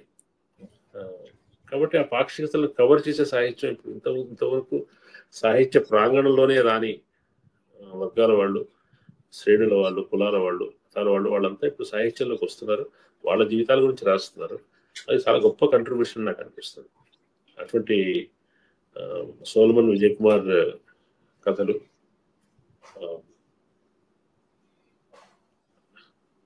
అట్లా కొందరు పేరు చెప్పి కొందరు పేరు చెప్పి బాగుంటుందండి. కానీ ఏం చెప్తున్నాను, అది చాలా అద్భుతమైన కథలు వస్తాయి దీంట్లో. ఈ ఈ ఈ కథలు రాసేవాళ్ళు సంఖ్య చాలా ఎక్కువ ఉంది కదా. ఇంతకుముందులాగా గొప్ప కథ కూడా ఒకళ్ళు ఉంటాం, మహాకవి అని ఒక కవి ఉంటాం అనే పరిస్థితి పోయింది. ఇవాళ సమాజంలో వేదిక మీద చాలా ఎక్కువ మంది ఉన్నారు, ఆ మల్టిప్లిసిటీ ఉంది. అట్లానే ఇవి మంది ఎక్కువైనా నాణ్యత తగ్గట్లేదు, నాణ్యత పెరుగుతుంది. మనుషులకి వాళ్ళకున్న ఎక్స్పోజరు, వాళ్ళకున్న విభిన్నమైన నేపథ్యాలు ఇవి సాహిత్యాన్ని సుసంపన్నం చేస్తూ వస్తున్నాయి. మీరు కొన్ని నెలల ముందర బెంగళూరులో బుక్ బ్రహ్మ ఫెస్టివల్ జరిగింది కదా, దానికి వచ్చినట్టున్నారు కదా. అక్కడ మీరు ఇప్పుడు తెలుగులో ఇంత సాహిత్యం వస్తున్నా కానీ మీరు అక్కడ చూసినప్పుడు మీకు మిగతా భాషల్లో కనిపించిన దాంట్లో పోలిస్తే తెలుగులో సాహిత్యం ఆవిర్భావం ఇంకా తక్కువ ఉంది అనిపిస్తుంది మీకు ప్రస్తుతం? నేను అప్పుడు వచ్చినప్పుడు రాశాను నేను ఒకటి, అది కొంచెం అవును, మీకు చదివాను, నేను మీ కాలం చదివాను, దానికి స్పందనగా ఇంకోటి ఎవరో రాశారు, అది కూడా చదివాను. నేను చెప్పింది ప్రధానంగా సాహిత్య వాతావరణం గురించి. అది బెంగళూరులో జరిగిన బుక్ బ్రహ్మలో చాలా పెద్ద పెద్ద రైటర్స్ కూడా చాలా సామాన్యుల్లాగా వచ్చి పార్టిసిపేట్ చేయడం, అక్కడ ఒక సంగీత కార్యక్రమం జరిగితే సాహిత్యకారులంతా రావటం, తర్వాత ఆ రైటర్స్ మధ్య ఉండే ఒక కార్డియల్గా కనిపించిన వాతావరణం. రచన అంటే కేవలం అక్షరంతో రాసిన రచనే కాదు, పర్ఫార్మెన్స్ కూడా. ఒక సినిమా యాక్టర్ వచ్చి 3 రోజులు ఉండి అక్కడ సాహిత్య కార్యక్రమాల్లో పాల్గొనటం, అతను దక్షిణాది భాషల్లో ఉండే గొప్ప కవితాత్మక లైన్స్కి అభినయం చేయటం, ఒక సినిమా యాక్టర్. ఇవన్నీ చాలా వాళ్ళు అక్కడ సాహిత్య అనుభవాన్ని చాలా వైవిధ్యంతో పొందుతున్నారని నాకు అనిపించింది. అటువంటిది మన దగ్గర ఎందుకు లేదు అని సహజంగా ఒక దగ్గర వెళ్ళినప్పుడు ఒక విశేషం, ఒక ప్రత్యేకత ఉన్నప్పుడు అది మన దగ్గర ఎందుకు లేదని కూడా ఆలోచిస్తాం కదా. మన దగ్గర లేకపోవడానికి కారణం అనైక్యత కారణమేమో. మనం వ్యక్తిగత గుర్తింపు కోసం పడ్డంత తహతహ మొత్తం తెలుగు వాళ్ళకు సంబంధించిన ఐడెంటిటీ గురించి అటువంటి తహతహ మనకు లేదేమో అనేటువంటి ఒక చిన్న బాధతో అది రాశారు. వాళ్ళు దాన్ని వేరే విధంగా కొంతమంది అర్థం చేసుకున్నారు. కానీ ఎక్కడికైనా సరే మనం ఎక్కడికైనా వెళ్ళినప్పుడు అక్కడ ఉండే విశేషాన్ని చూసి సంతోషిస్తాం కదా. మెగస్తనీస్ క్రీస్తుపూర్వం 3వ శతాబ్దంలో వచ్చాడు భారతదేశానికి. మెగస్తనీస్ వచ్చినప్పుడు వాళ్ళ గ్రీస్ కంటే మన భారతదేశం ఏం బెటర్గా లేదు ఆ రోజున. కానీ వచ్చి ఆయన మొదలు ఆశ్చర్యపోయింది ఏంటంటే, మీ దగ్గర బానిసత్వం లేదే అన్నట్ట.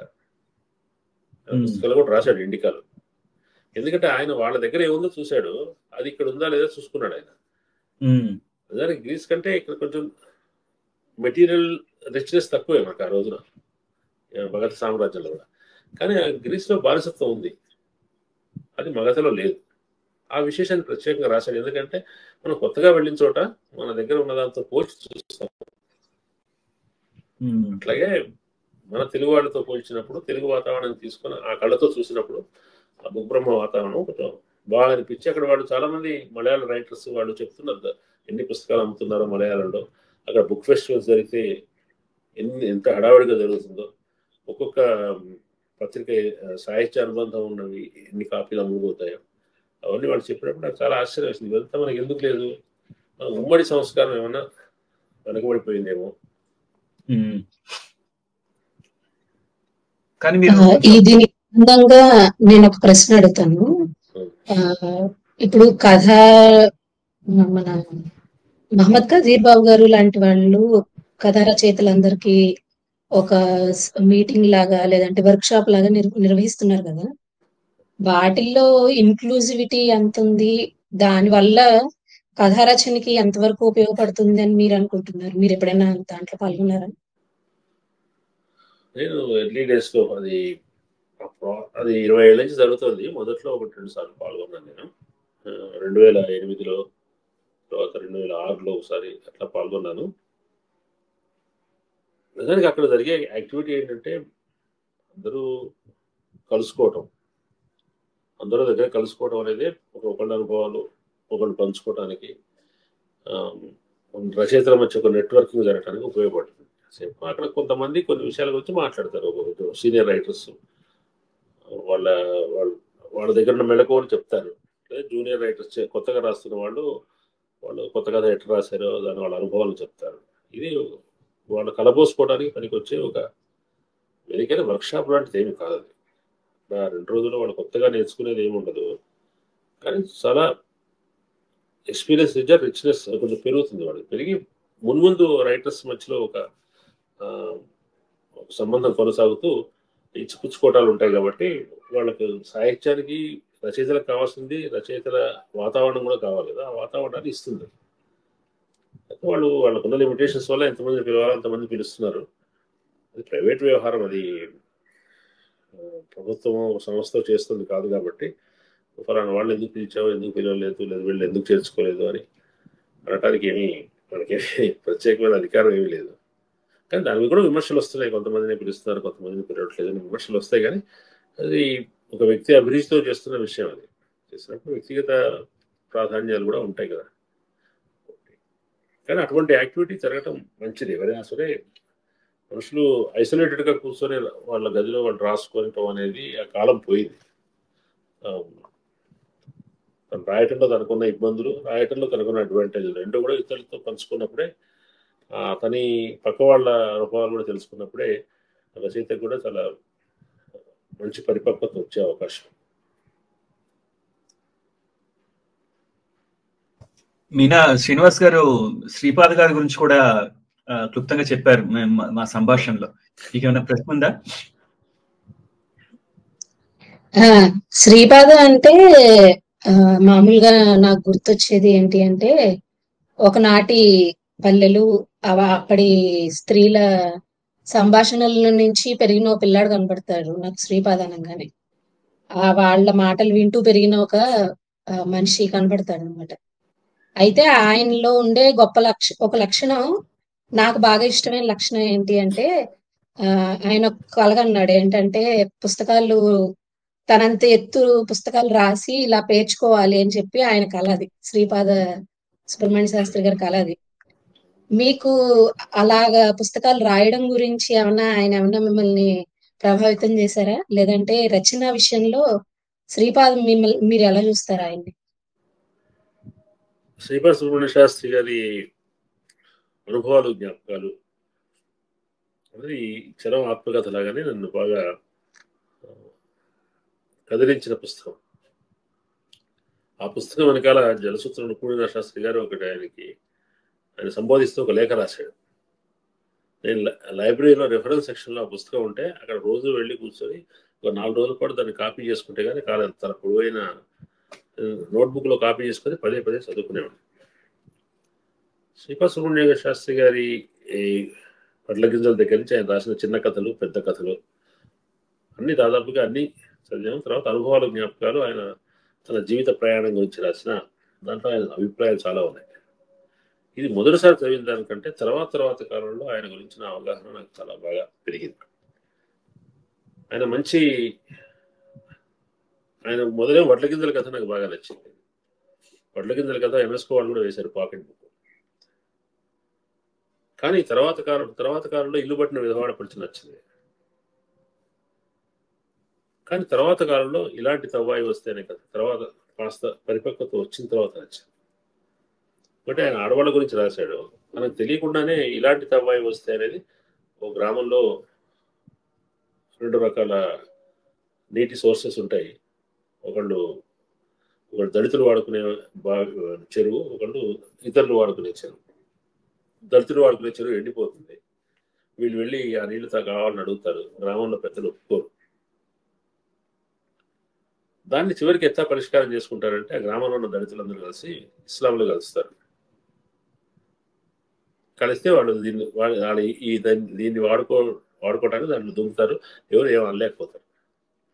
ఇలాంటి తవ్వాయి వస్తే కథ అది. అంటే ఆ రోజుల్లోనే ఆయన క్యాస్ట్ ఇష్యూ, రిలీజియన్కి సంబంధించిన ఇష్యూస్ గురించి రాశాడు. చాలా మంచి అవగాహన వ్యక్తి. గాంధీ గారిని వ్యతిరేకించాడు. గాంధీ, ఖద్దరు, హిందీ ఈ మూడింటిని వ్యతిరేకించిన వాడు శ్రీపాద సుబ్రహ్మణ్య శాస్త్రి గారు. తెలుగు జాతీయ కవులు చాలా మంది ఉన్నారు. కానీ తెలుగు జాతీయ రచయిత అని చెప్పదలుచుకుంటే శ్రీపాద సుబ్రహ్మణ్య గారిని చెప్పాలి. ఆయనకి తెలుగు మీద ఉన్న ఇష్టం, ఆ తెలుగు మీద ఇష్టంతోనే హిందీని వ్యతిరేకించాడు. ఆ రోజుల్లోనే కాంగ్రెస్ పార్టీ ఇంకా స్వాతంత్రం రాకముందే జాతీయోద్యమం ద్వారా హిందీని స్లో పాయిజన్ లాగా ఎక్కిస్తుంది మనకి సౌత్ ఇండియన్స్కి అని అనుకుని దాన్ని వ్యతిరేకించాడు. వీటికి సంబంధించిన ఎక్స్ప్రెషన్స్ ఆయన సాహిత్యంలో దొరుకుతాయి.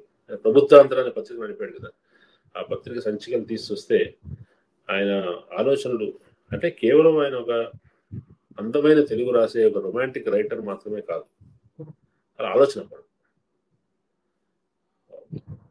తెలుగు వాళ్ళు చాలా గొప్పగా చెప్పుకోవాల్సిన రైటర్స్ లో చాలా కాలం ఆయన అనుభవాలు, జ్ఞాపకాలు చదివినప్పుడైతే కొంతకాలం మైకల్లో ఉండిపోయింది. ఆ భాష అది రాసే పద్ధతి అట్లా రాయటం కుదరదు. అది ప్రత్యేకమైన జిల్లాకు సంబంధించిన ప్రత్యేకమైన కులం వాళ్ళు మాట్లాడే భాష అది. కానీ దాన్ని మెచ్చడానికి అది మనకు బాగా అనిపిస్తుంది. దాన్ని అనుకరించేది కాదు అది. అది చదవటం వల్ల మన భాష సంపన్నం. అది వేరే విషయం. ఇంకో ప్రశ్న ఏంటి అంటే శ్రీపాద సుబ్రహ్మణ్య శాస్త్రి గారు ముఖ్యంగా ఆయన పేర్లు పెట్టే విధానం మీరు ఇప్పుడే చెప్పారు. ఇలాంటి తవ్వాయి వస్తే ఒకటి, అరికాలి మంటలు, జాగ్రత్త పడవలసిన ఘట్టాలు. ఆ పేర్లు ఆ హెడ్డింగ్ లో చాలా ఆలోచించి అసలు హెడ్డింగ్ ముందొస్తుందా కథ ముందొస్తుందా అన్న ప్రశ్న వస్తుంది నాకు. మీరు ఒక పాత్రికేయులుగా మీకు హెడ్డింగ్ చాలా ఇంపార్టెంట్ కదా, మీకు హెడ్డింగ్ ముందొస్తుందా లేదంటే విషయం ముందొస్తుందా? అంటే ఒక సంఘటన జరిగినప్పుడు, ఒక వార్త జరిగినప్పుడు మనకు ముందే తెలిసిపోతుంది కదా. తెలిసిన తర్వాత రాస్తాం. ఆ తెలిసినప్పుడే తెలుస్తూ రాస్తున్న క్రమంలోనే ఒక హెడ్డింగ్ కూడా మనసులో మనకు తెలియకుండా రూపు కట్టుకుంటూ ఉంటుంది. పుస్తకం వేసేటప్పుడైనా పుస్తకానికి ఒక టైటిల్ కావాలి కదా. అది ఎప్పుడు చేస్తామంటే పుస్తకం అంతా రాసినంత చేస్తాం. పుస్తకాన్ని పుస్తకంగా మార్చే క్రమంలోనే ఏదో ఒక సమయంలో అది దాని టైటిల్ మనకు స్ఫురిస్తుంది. అట్లాగే ఆయన సుబ్రహ్మణ్య శాస్త్రి గారి పుస్తకాల్లో చాలా తక్కువ మంది కోట్ చేసే పుస్తకం మార్గదర్శి అనే పుస్తకం, ఒక నవల. అది బ్రాహ్మణులు ఎందుకు ఉద్యోగాలకు వెళ్ళాలి, పౌరోహిత్యానికి దానికి గిట్టుబాటు లేదనుకోండి, ఉద్యోగాలు దొరకట్లేదు అనుకోండి, ఎందుకు మీరు అంత బాధపడతారు? ఆధునిక కాలంలో కులాలన్నీ పోతున్నాయి కదా, మీరు వ్యాపారం ఎందుకు చేయకూడదు అని అనుకొని దాంట్లో ఒక పాత్ర బట్టల వ్యాపారం మొదలుపెట్టి పెద్ద వర్తకుడు అవుతాడు. మనం ఇప్పుడు డబ్బు టు ది పవర్ ఆఫ్ డబ్బు, విజేత లాంటి నవలలు, సినిమాలు వచ్చాయి కదా. అటువంటి పద్ధతిలో ఉంటుంది అది అది అది ఆ బ్రాహ్మణ యువకుల్ని మీ కులం అనేది మీరు ఇతర వృత్తుల్ని, లాభదాయకమైన వృత్తుల్ని అనుసరించడానికి మిమ్మల్ని కాళ్ళు చేతులు కట్టిపడేస్తుంది. దాని నుంచి బయటకు వచ్చేయండి. బయటకు వచ్చి ఇతర వృత్తుల్ని మీరు ఎందుకు వ్యాపారం చేయకూడదు అని ప్రోత్సహించే నవల అది. చాలా మంచి నవల అది నా దృష్టిలో. అంటే అటువంటి అవగాహనతో వచ్చే నవలలో లేవు. అదే ఆయన మళ్ళీ ఇంకో పక్కన అనుభవాలు, జ్ఞాపకాలు అన్న పోవటాలను తిడతాడు. అన్నం అంటే అటువంటి వ్యాపారాలు చేయకూడదు, కానీ ఇతరులు చేసే వ్యాపారం చేయొచ్చు కదా, చేసి మామూలు ఇతరులాగే సంపాదించుకోవచ్చు కదా అని అంటాడు. మీరు మీ రచనలు కానీ, మీ వీడియోలు కానీ, మీ ప్రసంగాలు కానీ చూస్తే మీరు ఒక లిబరల్ అనిపిస్తారు, రైట్? సో ఇది రూపుదిద్దుకోవటానికి, ఈ పర్సనాలిటీ రూపుదిద్దుకోవటానికి వాతావరణం కానీ లేకపోతే రచనలు కానీ అన్ని మిళితమై ఉంటాయా? ఏదన్నా ఒక ప్రస్ఫుటంగా ఒక ఇది ఉందా? Is there anything that has shaped your personality? అంటే ఎస్పెషలీ మీ సమాజపు దృక్పథం ఏర్పరచుకోవడానికి, లిబరల్ గా అవటానికి.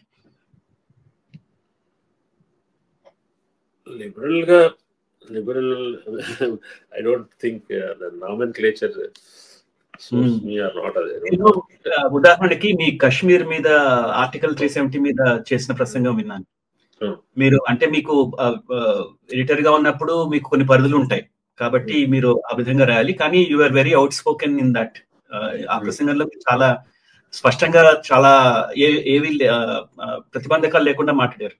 బాగా నేను సందర్భంలో చదివినది శ్రీనివాస్ గారు, దాంట్లో కొన్ని ఒక బాక్స్ ఉంటుంది, ఒక పరిమితి ఉంటుంది, ఆ పరిధుల్లోనే రాయాలి. కానీ మీరు వ్యక్తీకరించిన భావాలు ఆ ప్రసంగంలో భిన్నంగా ఉన్నాయి, అంటే మీ టోన్ భిన్నంగా ఉంది, అది నాకు అనిపించింది. సో అది అంటే I was able to see, మీకు స్పష్టంగా కనిపించారు ఇంకా నాకు శ్రీనివాస్, మీ భావాలు అవన్నీ కూడా.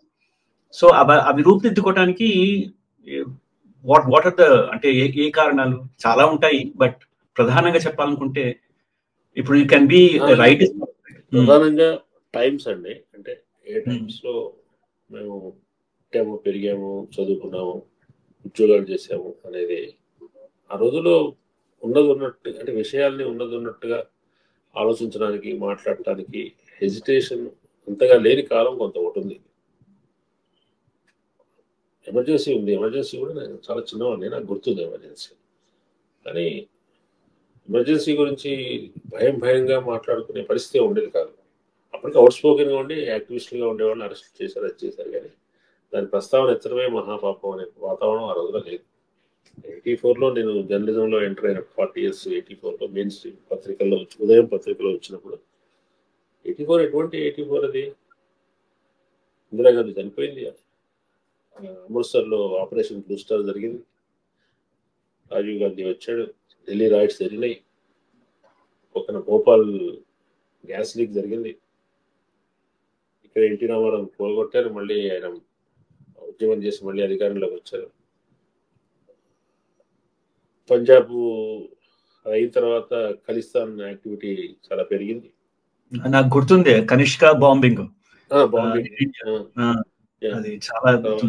అదేమీ చల్లారలేదు, ఇందిరాగాంధీ చనిపోయినా చల్లారలేదు, ఢిల్లీ రైట్స్ అయినా చల్లారలేదు. మళ్ళీ 10 సంవత్సరాల పాటు పంజాబ్లో violence, thousands of people die. తర్వాత లేట్ 80s వచ్చేది కాశ్మీర్ మొదలైంది. ఇవి వచ్చినప్పుడు వాటి మూలాలు ఇవేమి ఆలోచించడం ఒక రోజున వచ్చినవి కాదు కదా, వాటి వెనుక ఒక ప్రాసెస్ ఉంది, ఇట్లా ఒక మొదలు తుది ఉన్నాయి కదా. ఉన్నప్పుడు వాటిలో ఎందుకు వచ్చాయి ఏంటి అనే దాని గురించి మనకు అవగాహన ఉంటుంది.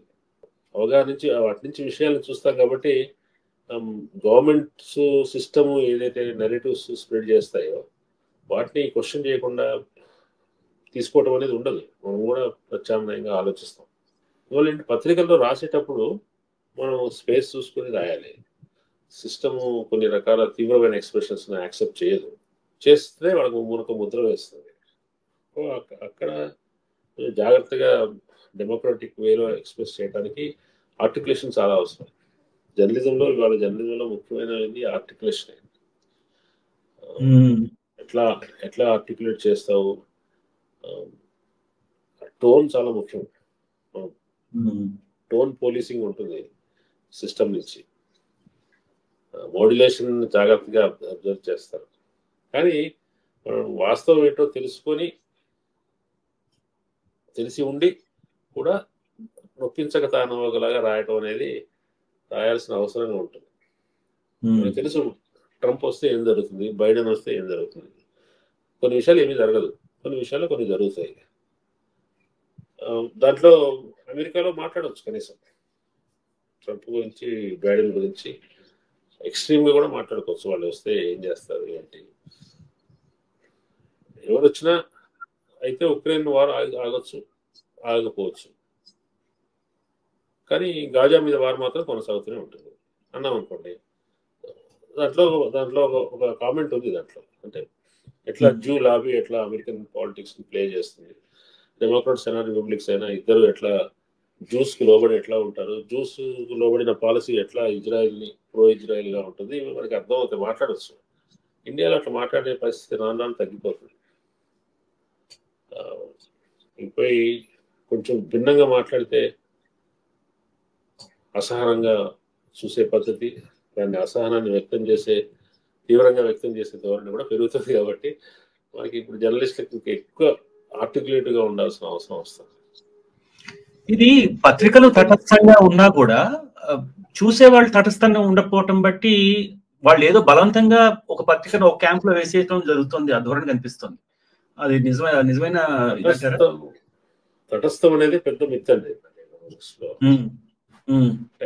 ఇప్పుడు మేము చెప్తాం కదా తటస్థంగా ఉంటాం అంటే, ఇక్కడ మోడీ ఫోటో, ఇక్కడ రాహుల్ గాంధీ ఫోటో వేస్తే బ్యాలెన్స్ అయిపోతుంది, అది తటస్థం అవుతుందా? మరి చెప్పలేము ఏ తటస్థం అవుతుందని. నా నిర్వచనం ఏమిటంటే, ఇప్పుడు ఏ ప్రభుత్వం ఉన్నా కానీ మంచిని మంచి అని చెడుని చెడని చెప్పే ధైర్యం, అంటే పత్రికలు కొంచెం మంచి రాయచ్చు కదా అంటారు, కానీ నేను పత్రికలు మంచి రాయటానికి అనుకోను. ఎందుకంటే మంచి జరిగితే చెప్పేవాళ్ళు చాలా మంది ఉంటారు, చెడు జరిగినప్పుడే పత్రికలు అవసరం కనిపిస్తుంది. అది ఏ ప్రభుత్వం ఉన్నా కానీ ఆ చెడుని ఎత్తి చూపాలి. నేను అన్ని తటస్థ వైఖరి ఆ పదం తప్పేమో కానీ నేను అనేది అది, కానీ అలా ఓ పత్రిక లేదు. బయట ఉన్న తటస్థం అనే టర్మ్ అది చాలా అబ్యూజ్ అయిపోతుంది. అవును తటస్థం అంటే అర్థం. ఇప్పుడు అలా చూడట్లేదు జనం విడిపోయి, అంటే ఇది ప్రపంచవ్యాప్తంగా కనిపిస్తుంది మనకి ఈ డివిజన్. ఇది భారతదేశంలోనే కాదు, ప్రపంచవ్యాప్తంగా కూడా భారతదేశం కన్నా పాసిబిలీ అమెరికాలో ఎక్కువ ఉందేమో అసలు ఈ డివిజన్. సో అది దాంట్లో ఒక పత్రికకి ఉండే ఏంటి సాధక బాధకాలు ఏంటి, మీరు ఎలా డీల్ చేశారు ఎడిటర్ గా? అంటే ఒకప్పుడు ఉన్నట్టుగా లేవండి పత్రికలు, పాలిటిక్స్ కూడా ఒకప్పుడు ఉన్నట్టుగా లేవు. పత్రికల యాజమాన్యాలు కొన్ని పాలసీస్ నిర్ణయిస్తాయి. జనరల్గా ఏ పత్రికలో అయినా కూడా పత్రికా విధానం అనేది యాజమాన్యమే డిసైడ్ చేస్తుంది. ఏ విధానం అంటే ప్రతి చిన్న వార్త ఎట్లా డిసైడ్ చేస్తుందని కాదు, మేజర్గా ఇట్లా పార్టీజన్ పాలిటిక్స్లో ఏ పార్టీ పట్ల ఏ వైఖరి ఉండాలనే దాని గురించి అది యాజమాన్యాలు నిర్ణయిస్తాయి సాధారణంగా. ఎడిటర్స్ అదొకటే కాదు, పత్రికలో ఉండేది ఆ పాలసీ ఒకటే కదా, ఆ పాలసీని ఎగ్జిక్యూట్ చేయటము అట్ ద సేమ్ టైం ఇతర విషయాలు ఉంటాయి కదా. ఇమీడియట్గా యాజమాన్యంకి అవసరం లేని, యాజమాన్యం పెద్దగా పట్టించుకొని యాజమాన్యం పరిధిలో లేని విషయాల మీద పాలసీ చేయటం అదంతా కూడా ఎడిటర్స్ కానీ ఉన్న స్టాఫ్ కానీ చేస్తారు. కాబట్టి గతంలో యజమానులు ఎక్కడ ఉండేవాళ్ళు, ఎడిటర్లు ఎక్కడ ఉండేవాళ్ళు కాస్త అటానమీ ఎక్కువ ఉండేది. ఆంధ్రప్రభ లాంటి వాటికి అట్లా యజమాన్యాలు ఇక్కడే ఉంటున్నారు, వాళ్ళు డైరెక్ట్గా పాలిటిక్స్కి దగ్గరగా ఉంటున్నారు, వాళ్ళకి రకరకాల వృత్తి వ్యాపకాలు ఉంటున్నాయి, వాళ్ళకు ప్రభుత్వాలతో అవసరాలు, ప్రభుత్వాలతో తగాదాలు ఉంటాయి, ఇవన్నీ ఉంటాయి కదా. వీటి మధ్యలో నుంచి నెక్కుకొని రావాలి. దాంట్లో కూడా సొసైటీ ఒకటి నిర్ణయిస్తుంది కాబట్టి, ఒక బెంచ్ మార్క్ నిర్ణయిస్తుంది, ఇట్లా ఉండాలి, ఇట్లా మరీ ఇంత అన్యాయంగా ఉండకూడదు, ఇట్లా ఉంటే బాగుంటుంది అని కొన్ని స్టాండర్డ్స్ ఉంటాయి కదా. ఆ స్టాండర్డ్స్ ఎంతవరకు మనం కీపప్ చేయగలుగుతాం అనేది ముఖ్యం. ఉమ్, వాళ్ళు ఇంతకుముందు పొలిటీషియన్ ఏదైనా మాట్లాడితే బూతులు మాట్లాడితే మేము రాసేవాళ్ళం కాదు. ఉమ్, అది చెప్పడానికి వీలైన భాషలో తిట్టారు లేదా దుర్భాషలు ఆడారు అనేవాళ్ళం. ఉమ్, వాడు ఏమంటున్నాడో వర్బాటం రాస్తాం. ఉమ్, వాడు రాయకపోతే ఇంకొకటి రాస్తాడు, మన పోటీ వాడు రాస్తాడు. ఉమ్, దాన్ని బేస్ చేసుకొని బోల్డ్ వీడియోలు వస్తాయి, ఇవన్నీ ఉంటాయి. కాబట్టి ఈ ఉమ్, పీర్ ప్రెషర్ ఒకటి ఉంటుంది. ఉమ్, సో అందరూ కలిసి బెంచ్ మార్క్స్ ఇంకా తగ్గిస్తూ వస్తున్నారు అనమాట. అంటే ఉమ్, స్టాండర్డ్ ఆఫ్ డీసెన్సీ అనేది ఉమ్.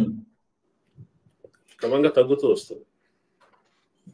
వీటన్నిటిలో నేను చూసిన ఒక మంచి ఇదేంటంటే, ఇది వరకు ఇప్పుడు ఒకవేళ యాక్సిడెంట్ కానీ ఏమైనా ప్రమాదాలు కానీ జరిగితే, లేకపోతే ఎవరైనా అఘాయిత్యం చేసుకుంటే ఆ ఫోటోలు వేసేసేవాళ్ళు పత్రికల్లో. అవును. ఆ ధోరణి తగ్గింది అనుకుంటా, ఏ పత్రికలో కనపడట్లేదు అది. అది సున్నితత్వానికి సంబంధించిన విషయం అండి. ఆ, 9/11 జరిగినప్పుడు 3,000 మందో 3,500 మందో చనిపోయారు కదా. అవును ఒక పత్రిక కూడా ఒక డెడ్ బాడీని కూడా వేయలేదు. వేయలేదు. వాళ్ళు ఆ ఎగ్జిబిషన్ హైదరాబాద్ లో జరిగింది, ఆ ఫోటో ఎగ్జిబిషన్. ఫస్ట్ పేజీలు ఎట్లా ఉన్నాయి ఆ రోజున. కానీ ఇక్కడ అంత సున్నితత్వం లేదు. ఎంత భీకరమైన ఉన్న ఛిద్రమైపోయిన శరీరాలు వేస్తే అంత అది న్యూస్ వర్ది అనుకుంటారు. కల్చర్ కి సంబంధించిన విషయం అదొక. అది ఎడిటోరియల్ గైడ్ లైన్స్ ఏమి ఉండవా దాంట్లో? అంటే మనం ఒక స్టాండ్ తీసుకుని అన్ని పత్రికలు కలిసి నిర్ణయించాలండి, మాట్లాడుకో. ఇప్పుడు ఎడిటర్స్ గిల్డ్ ఏదో ఉంది కదా, దాంట్లో ఏం పని చేయవా? ఇది చర్చకు చెప్తారు వాళ్ళు, ఉపదేశాలు చేస్తారు, అట్లా చేయొద్దు అని చెప్తారు. కానీ పక్కవాడు చేస్తాడేమో వీడికి భయం ఉంటుంది. పక్కవాడు చేస్తే వాడి పేపర్ ఎక్కువ అమ్ముడుపోతుందేమో, లేదా వాడి టీవీ ఎక్కువ మంది చూస్తారేమో అనుకుంటారు. ఏం చేస్తున్నాం, ఒక బ్లర్ చేయడం కానీ, ఫోటో వేయాల్సి వస్తే వేసినా కూడా దాంట్లో డీటెయిల్స్ కనపడకుండా దాన్ని చేయటం అటువంటి చేస్తారు. దానికి కొన్ని గవర్నమెంట్ కూడా ఎన్ఫోర్స్ చేస్తుంది. జువెనైల్స్ ఫోటోలు వేయకూడదు, మైనర్స్ ఫోటోలు వేయకూడదు, తర్వాత రేప్ విక్టిమ్స్ ఉంటే వాళ్ళ వివరాలు రాయకూడదు. ఇవి గవర్నమెంట్ కూడా ఎన్ఫోర్స్ చేస్తుంది, లేనప్పుడు ప్రాసిక్యూట్ కూడా చేస్తారు వాళ్ళు. కాబట్టి అటువంటివి పాటిస్తున్నారు. కానీ హత్యలు ప్రమాదాలు అటువంటి జరిగినప్పుడు రెడ్ బాక్స్ వేయటం అనేది ఇంకా కొనసాగుతుంది. మా నాన్నగారు కూడా ఈ జర్నలిజం లో పనిచేశారండి. ఆయన నాకు సంఘటన చెప్పారు. ఓసారి మెయిన్ ఈనాడులో పనిచేసేవారు ఆయన. మెయిన్ హెడ్డింగ్ లో ఏదో సంథింగ్ చాలా పెద్ద విషయం జరిగినప్పుడు బాధ్యత ప్రభుత్వానిదే అని వితౌట్ ఎనీ ఎక్స్క్లమేషన్స్ వేసేసారు. అంటే ఈ పంక్చువేషన్స్ ఏం లేకుండా వేసేసారు. వేసినప్పుడు కేసు వచ్చి రాసిన రిపోర్టర్ మీద పడిందిట. అయితే రామోజీరావు గారు లేదు అది స్పెల్లింగ్ మిస్టేక్, అక్కడ మేము క్వశ్చన్ మార్క్ ఎక్స్క్లమేషన్ వేయాల్సింది, మేము వేయలేదు, ప్రింటింగ్ మిస్టేక్ అది తప్పు మాదే అని చెప్పి ఆయన దాన్ని మార్చుకున్నారు, తన వేతికి రిపోర్టర్ ని కాపాడారు అని మా నాన్నగారు ఒక సంఘటన చెప్పేవాళ్ళు. నా క్వశ్చన్ ఏంటంటే, అంత చిన్న పంక్చుయేషన్ వల్ల దాన్ని ఏమంటారు, ఒక స్టేట్మెంట్, రిపోర్టర్ ఇచ్చిన స్టేట్మెంట్ అది మారిపోవడం అన్నది అది కొంచెం దాన్ని ఏమంటారు, తప్పుగా అనైతికంగా అనిపిస్తుంది కదా. నాకైతే అలా అనిపించింది, అనైతికంగా ఉంటుంది కదా అది స్టేట్మెంట్ ఇచ్చేసారు అది రిపోర్టరే, కానీ జస్ట్ ఒక క్వశ్చన్ మార్క్ ఒక ఎక్స్క్లమేషన్ పెట్టడం వల్ల అది వాళ్ళు అలా అనలేదు అనే కొట్టేయడానికి లేదు కదా. అది నాకు మీరు చెప్పిన ఉదాహరణ గురించిన వివరాలు నాకేమీ తెలియదు. కానీ మామూలుగా కొన్ని ఇన్వర్టెడ్ కామర్స్ లో పెట్టడము, ఇతరులు అన్నది అని చెప్పడానికి, లేదంటే అది వ్యంగ్యంగా అన్నప్పుడు సింగిల్ కోట్స్ లో పెట్టడము చేసినప్పుడు మేము దాన్ని ప్రత్యేకమైన వాడిగా చెప్పాము కదా అని సమర్థించుకునే అవకాశం ఉంటుంది. ఇప్పుడు పెద్దల గలభ అని పెట్టారు. పెద్దల గలభ అని 80s లేట్ 80s జరిగింది. అది ఈనాడులో వచ్చింది. కౌన్సిల్లో మెంబర్స్ బాగా ఆ రోజున కొంచెం రకస్ జరిగింది కౌన్సిల్లో. దాని పేపర్లో పెద్దల గలభ అని ఇచ్చారు. ఆ పెద్దల అనే దానికి ఏదో కోర్స్ పెట్టినట్టు ఏదో చేశారు మొత్తానికి. ఆ పెద్దలు అనటంలో వ్యంగ్యం ఉంది కాబట్టి రామోజీరావుని కౌన్సిల్ పిలిపించారు, అప్పుడు సమన్ చేశారు. రాలేదు ఆయన, చివరికి కౌన్సిల్ రద్దయింది, అది వేరే విషయం. కానీ అట్లా ఏంటంటే మామూలుగా ఉత్త పెద్దలు అంటే మామూలుగా అంటే అది అయ్యేది కాదేమో, అది పెద్దలు ఒక వ్యంగ్యాన్ని సరింపజేసేటట్టు చేయడంతో వాళ్ళు అసెంబ్లీ వాళ్ళ ప్రివిలేజ్ వాళ్ళకు ఉంటాయి, ప్రివిలేజ్ కమిటీలో విచారణ జరిపించారు. కొన్ని ఒక్కోసారి చిన్న పంక్చువేషన్ కూడా అర్థాన్ని మారుస్తుంది. అయితే అవి మనం పొరపాటు చేసినంత మాత్రాన ప్రభుత్వం వాళ్ళు వెంటనే చర్య తీసుకుంటారని కాదండి. వాళ్ళ మీద వేరే కోపం కూడా ఉన్నప్పుడు, ఇటువంటి అవకాశాలు దొరికినప్పుడు ఇదే ఆధారం అని చెప్పి పత్రికల మీద యాక్షన్ తీసుకోవడానికి ప్రయత్నిస్తారు. ఇది జర్నలిజం విషయానికి వస్తే సమాజంలో చాలా ప్రభావితం చూపే వృత్తి జర్నలిజం. అది ఇప్పుడు యువత దాంట్లో ఆసక్తి చూపిస్తున్నారా? ఇప్పుడున్న వాతావరణం అంతా కూడా అది, లేకపోతే యువతకి ఇప్పుడు మార్పు సాధించాలి, మార్పు చేయాలి, దానికి తోడ్పడాలనే యావ ఉత్సాహం యువతలో ఉంటుంది, కానీ వాళ్ళు దానికి జర్నలిజం వైపు ఆకర్షితులు అవుతున్నారా ప్రస్తుత సమాజంలో? మేమైతే పత్రికల్లో చేరినప్పుడు నేను టీచింగ్ వైపు వెళ్ళకూడదు, జర్నలిజంలో రావాలని నేను అనుకొని వచ్చానండి. నేను టీచింగ్ వైపు వెళ్ళటానికి క్వాలిఫైడ్గా ఉన్నప్పటికీ టీచింగ్ పొజిషన్ ఎంచుకోకుండా దీనికి వచ్చాను. వచ్చినప్పుడు ఇది చాలా భిన్నమైన వృత్తి, కొంచెం ఆకర్షణీయమైన వృత్తి అనుకొని వచ్చాను. కానీ ఉదయంలో చేరిన తర్వాత ఇది ఉద్యమం లాంటి వృత్తి అని కూడా అనిపించింది. అంటే మేము ఉదయం ఎల్డీ డేస్లో చేసినప్పుడు పనిచేసిన పద్ధతి కానీ, అప్పుడు ఉదయం పత్రిక నిర్వహించిన పాత్ర కానీ అది చూస్తే మేము ఏదో ఉద్యోగం చేయట్లేదు, ఉద్యమం చేస్తాం అనిపించింది. పత్రికకు సంబంధించి జర్నలిజానికి సంబంధించిన ఒక ఊహ సంబంధించినటువంటి ఒక భ్రమ చాలా బలంగా ఉన్న కాలం అది. కానీ కొంతకాలం అయిన తర్వాత మేము పత్రికల్లో చేరి ఒక 10 ఏళ్ళు అయ్యేసరికి ఆ భ్రమ బాగా చల్లారిపోయింది. కాదు, ఇది మామూలు వృత్తి లాంటిదే, చేయగలిగేది ఉంటే ఏదైనా చిన్నగా చేయగలుగుతుంది తప్ప పెద్దగా చేస్తామని, ఈ సమాజాన్ని మార్చడానికి ఇది పెద్ద సాధనం అని అనుకోవటం మానేశాం. ఎందుకంటే వాతావరణం అట్లా ఉండేది. అప్పుడే 90s అట్లా అనిపించిందంటే, ఇప్పుడు సమాజానికి ఏమైనా చేయడం కోసం జర్నలిజంలోకి వచ్చి వాళ్ళు ఉంటారనేది మీరు అన్నట్టుగా సందేహమే. కానీ జర్నలిజం కూడా రూపం మార్చుకుంటుంది కదా. ఇప్పుడు కన్వెన్షనల్ మీడియా, లెగసీ మీడియా అంటాం, ప్రింట్ పేపరు, శాటిలైట్ టీవీ, ఈ క్రమంగా వెనకపట్టు బట్టి అంతా డిజిటల్ ప్లాట్ఫామ్ మీద social media, new media, YouTube journalism ఇవన్నీ వస్తున్నాయి. ఇది చాలా అట్లా ఒక సంస్థ కాకుండా ఎవరికి వాళ్ళు వ్యక్తిగతంగా ఇండిపెండెంట్గా కూడా వాటిని పెట్టుకొని నిర్వహించే చూస్తున్నాము. చాలా మంచి యూట్యూబర్స్ని చూస్తున్నాం. యూట్యూబింగ్ అనేది చాలా దుర్వినియోగం అవుతుంది. చాలామంది రకరకాలుగా చెడ్డ పనులు కూడా వాడుతున్నారు, కొంతమంది కాలక్షేప పనులు వాడుతున్నారు, కొంతమంది కమర్షియల్గా వాడుతున్నారు. కానీ మంచిగా ప్రజల కోసం జర్నలిజాన్ని ఇండిపెండెంట్గా చేస్తున్న వాళ్ళ సంఖ్య కూడా పెరుగుతుంది. నాకేమనిపిస్తుందంటే ఆ విషయంలో ఈ ఒక సంస్థ ఉంటే, ఇప్పుడు జర్నలిజం నేను ఎక్కడో చదివాను, it's one of the most persecuted careers. జర్నలిస్ట్లే హత్యలు జరిగేది, ఆ వృత్తుల్లో ప్రాణాలు కోల్పోయే వాళ్ళలో జర్నలిస్టుల సంఖ్య కూడా ఎక్కువ ఉంటుంది. అటువంటప్పుడు ఈ ఇండిపెండెంట్ జర్నలిజం ఏదైతే ఉందో అదంతా కూడా ఈ వ్యూస్, క్లిక్ బైటీ, అంటే ఇప్పుడు ఆ రెవెన్యూ కోసం చేసే విధంగా ఉంటాయి. ఇప్పుడు లేకపోతే చాలా మంది సినిమాల మీద రివ్యూస్ రాస్తుంటారు కదా, అది ఈజీ.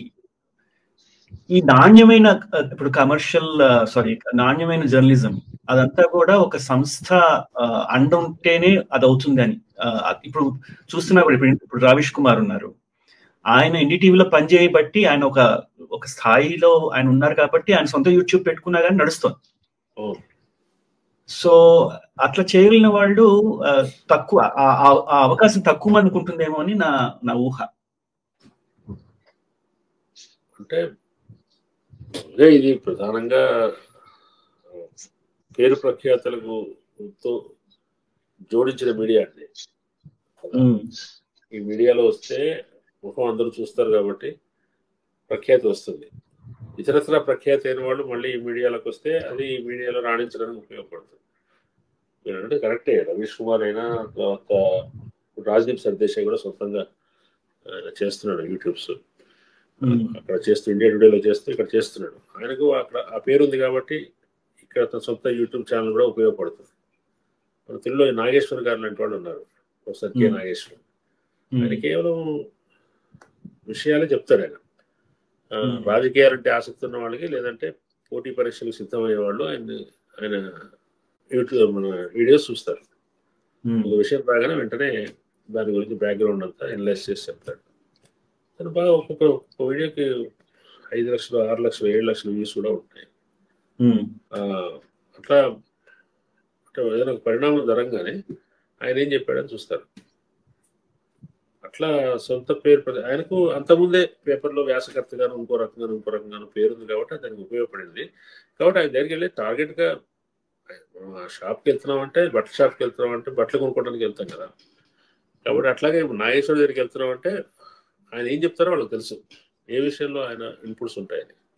ఎంటర్టైన్మెంట్ కావాలనుకున్నాడు వేరే ఛానల్కి వెళ్తారు. కొంచెము ఇష్టం వచ్చినట్టుగా న్యూస్ డెలివరీ చేసేవాళ్ళే, న్యూస్ చెప్పేవాళ్ళే కొంచెం ఎక్కువగా అరగంటగా అట్లా మాట్లాడే వాళ్ళు ఉంటారు అనుకోండి. సినిమాని మాట్లాడిన ఒక ఆయన ఉన్నాడు, ఆయన ఒక ప్రత్యేకమైన శైలిలో వార్తలు చదువుతాడు. రాజకీయ నాయకులు సూటిగా తిడతాడు. మామూలు వేరే ఛానల్స్లో వీలు లేని పద్ధతిలో తిడతాడు. అది ఇష్టమైన వాళ్ళు ఆయన దగ్గరికి వెళ్తారు. అంటే మంచి కంటెంట్ ఇచ్చేవాళ్ళు ఉంటే అది కావాల్సిన వాళ్ళు మంచి ఛానల్స్ దగ్గరికి వస్తారు. ఇట్లా అవకాశం ఉంది. ఇట్లా ఏంటంటే ఇప్పటివరకైతే ఏమి ఎడిటింగ్ లేదు, సెన్సారింగ్ లేదు, సొంతంగా చిన్న ఖర్చుతో పెట్టుకోవచ్చు, పెద్ద పెట్టుకోవడం లేకుండా పెట్టుకోవచ్చు. కాబట్టి అంటే ఈ సొంతంగా ప్రజెంటేషన్స్ ఇవ్వడమే కాకుండా వేరే సోషల్ మీడియాలో, ఫేస్బుక్లో కానీ, ఇన్స్టాగ్రామ్లో కానీ, ట్విట్టర్ ద్వారా కానీ తమ అభిప్రాయాన్ని, తమ క్రియేటివిటీని చెప్పుకునే ప్రయత్నం ప్రజలు చేస్తున్నారు. ఇవన్నీ కూడా మీడియానే కాబట్టి మీడియా కొంచెం డైవర్సిఫై అయింది. కొత్త మీడియా చాలా technology based and internet based new media ఆ పరిధిలోకి, డిజిటల్ పరిధిలోకి జనం వస్తున్న కొద్దీ దీని వ్యాప్తి కూడా పెరుగుతుంది. దీంట్లో కూడా కొంతమంది మంచి సరుకు ఉంటుంది. తెలుగులో నేను చూడలేదు కానీ హిందీలో సందీష్ భాటియా అని, అన్ఫిల్టర్డ్ బై సందీష్ అని అతను చేస్తున్నాడు. ఈ మణిపూరు, మళ్ళీనేమో మన మేఘాలయ, ఈ గొడవల గురించి వాటి గురించి కవర్ చేస్తున్నాడు. మీరు అన్నట్టు ఆయన కూడా ఏ సంస్థకి కాకుండా సొంతంగా చేస్తున్నాడు. కంప్లీట్ జర్నలిజం లాగా ఉండదు కానీ, అంటే రోజువారీ దెబ్బలాటలు లేదంటే రోజువారీ రాజకీయాలు ఏముండవు అతని దగ్గర. ఇలా మనకి మెయిన్ ఆర్టికల్స్ అన్ని రాస్తారే పేపర్లలో, అలాంటివి ఉంటాయి అన్నమాట అతని దగ్గర. అనాలిసిస్ ఇస్తాడు.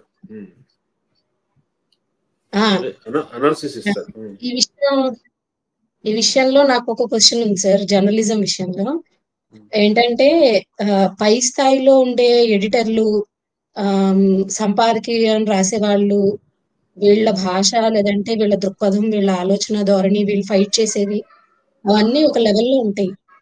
కానీ కింది స్థాయిలో రోజువారీ వార్తలు రాస్తారు కదా, అంటే జిల్లా స్థాయి లేదంటే పట్టణ స్థాయిలో రాసేవాళ్ళు, వాళ్ళ స్టాండర్డ్స్ నిజానికి వాళ్ళ క్వాలిఫికేషన్స్ అవన్నీ కూడా చాలా తక్కువ ఉంటాయి. వాళ్ళకి వచ్చేది కూడా చాలా తక్కువ ఉంటుంది. దాని విషయంలో, వాటి ఇంప్రూవ్మెంట్ విషయంలో మీ ఉద్దేశాలు ఏంటి? వాటిని ఎలా ఇంప్రూవ్ చేయొచ్చు అంటారు? అంటే క్షేత్రస్థాయిలో, గ్రామీణ స్థాయిలో అందరూ పార్ట్ టైమర్స్ అండి పనిచేసేది. దానికి గ్రామీణ విలేకరులు అంటాం మనం. వాళ్ళు పరిమితంగా ఎడ్యుకేషన్ క్వాలిఫికేషన్ ఉంటుంది. వాళ్ళకు జీవిక కోసం వాళ్ళు వేరే ఏదో వృత్తిలో ఉంటారు. ఏదో చిన్న షాప్ పెట్టుకోవడం, చిన్న వ్యాపారం చేసుకోవడం ఏదో ఉంటుంది. అదనంగా ఈ పని చేస్తారు. కానీ ఇది ఏంటంటే గ్రామ స్థాయిలో విలేకరిగా ఉండటం అంటే, మండల స్థాయిలో విలేకరిగా ఉండటం అంటే ఏంటంటే ఆ ప్రాంతానికి సంబంధించిన వార్తలు ఏవి వెళ్ళాలి, ఎవరి పేర్లు పేపర్లో రావాలి, లేదా ఏవి రాకూడదు అనేది నిర్ణయించే గేట్ కీపింగ్ ఆ మండల స్థాయిలోనే ఉంటుంది. కాబట్టి అది కొంత వాళ్ళకు పవర్ ఇస్తుంది. ఆ పవర్ దుర్వినియోగం చేసేవాళ్ళు కొంతమంది ఉంటారు. అది పై స్థాయిలో ఎట్లా ఉంటారో కింది స్థాయిలో కూడా ఉంటారు. కాబట్టి కింది స్థాయిలో వాళ్ళు చదువు తక్కువ ఉండి తర్వాత తమకున్న అవకాశాన్ని దుర్వినియోగం చేస్తున్నారు అని అనిపించేవాళ్ళు మనకు తారసపడ్డప్పుడు గ్రామీణ స్థాయిలో జర్నలిస్టులు ఇట్లా ఉన్నారని మనకు బాధ కలుగుతుంది.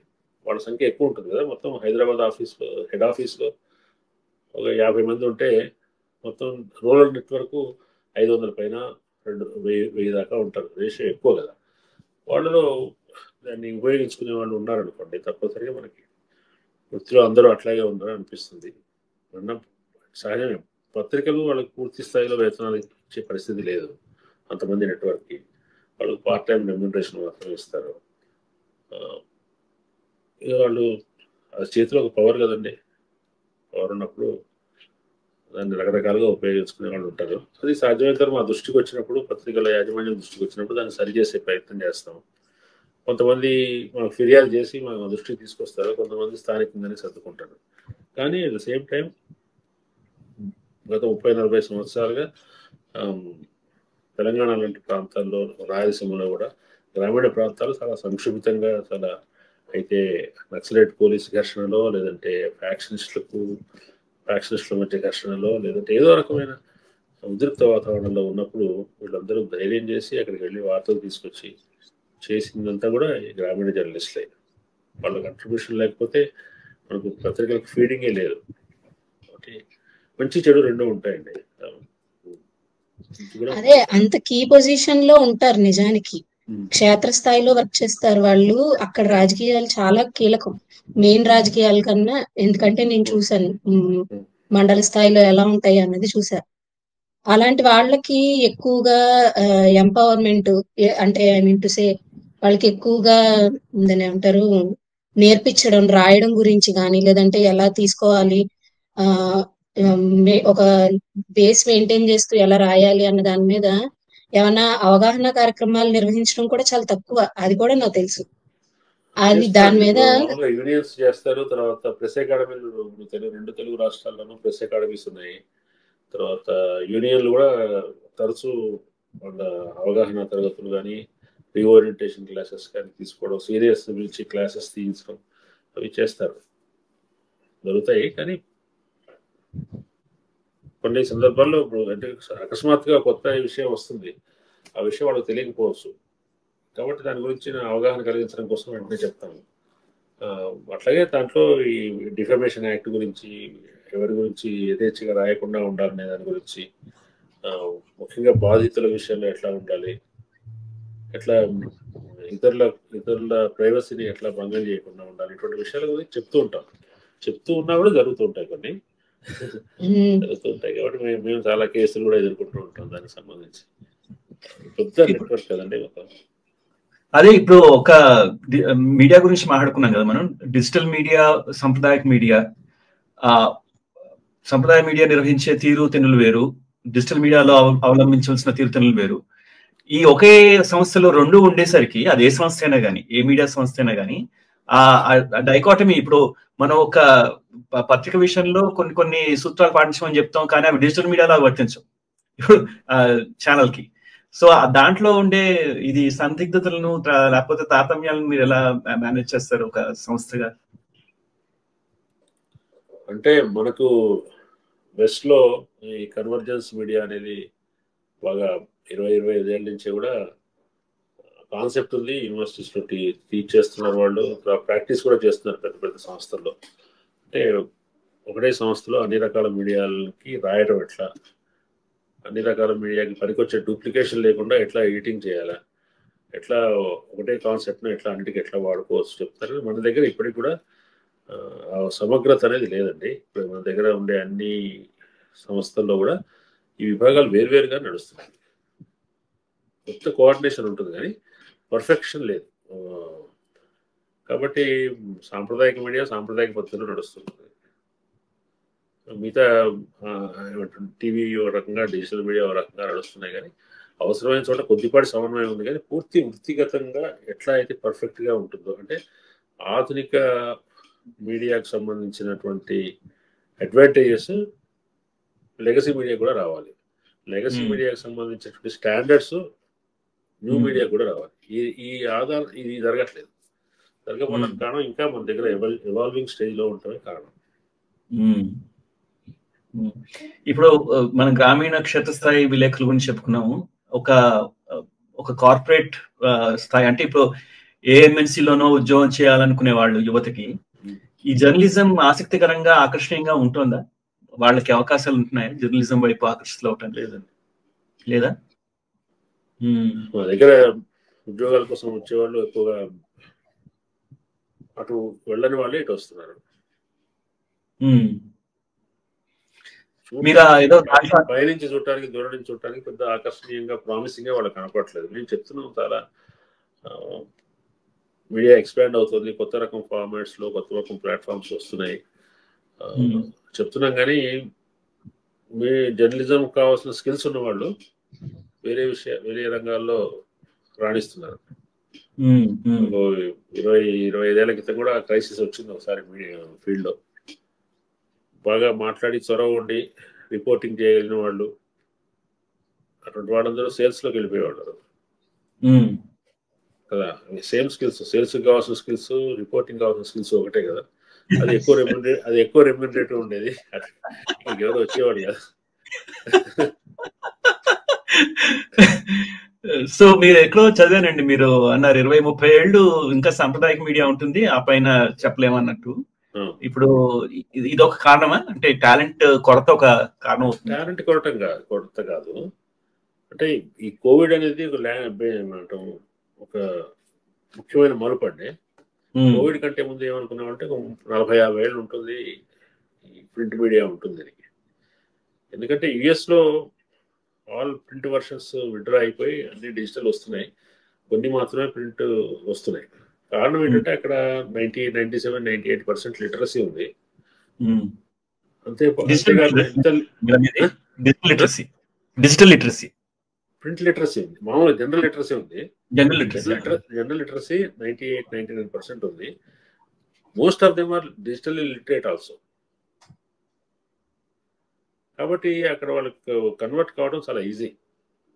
మన దగ్గర ఇప్పటికీ ఇంకా 70% ప్రైమరీ లిటరసీ ఉంది. ఇంకా 30%, 130 మంది అక్షరాస్యులే కాదు. ఈ 70% లిటరేట్స్ లో కూడా డిజిటల్ లిటరసీ చాలా తక్కువ. తర్వాత అందువల్ల ప్రింట్ ఇంకా దానికి రిలవెన్స్ ఉంటుంది. అట్లాగే ఇంతకాలం మనకు 2 తెలుగు రాష్ట్రాల్లో 10 కోట్ల మంది జనాభా ఉంటే పత్రికలు అన్నీ కలిసి కూడా 30-40 లక్షల మించి లేవండి సర్క్యులేషన్. 30 కూడా లేవనుకుంటారు, తక్కువ ఉంది. కారణం ఏంటంటే కొనుగోలు శక్తి. నెలకు 300 రూపాయలు 400 రూపాయలు పెట్టే శక్తి చాలా కుటుంబాల్లో లేదు. కాబట్టి పెరుగుతున్న కొద్దీ, ఎంతో కొంత కొనుగోలు శక్తిని పెరుగుతున్న కొద్దీ వాడు ప్రింట్లోకి వస్తాడు, చదువుతాడు, పేపర్ చదువుతాడు అని అనుకున్నాం.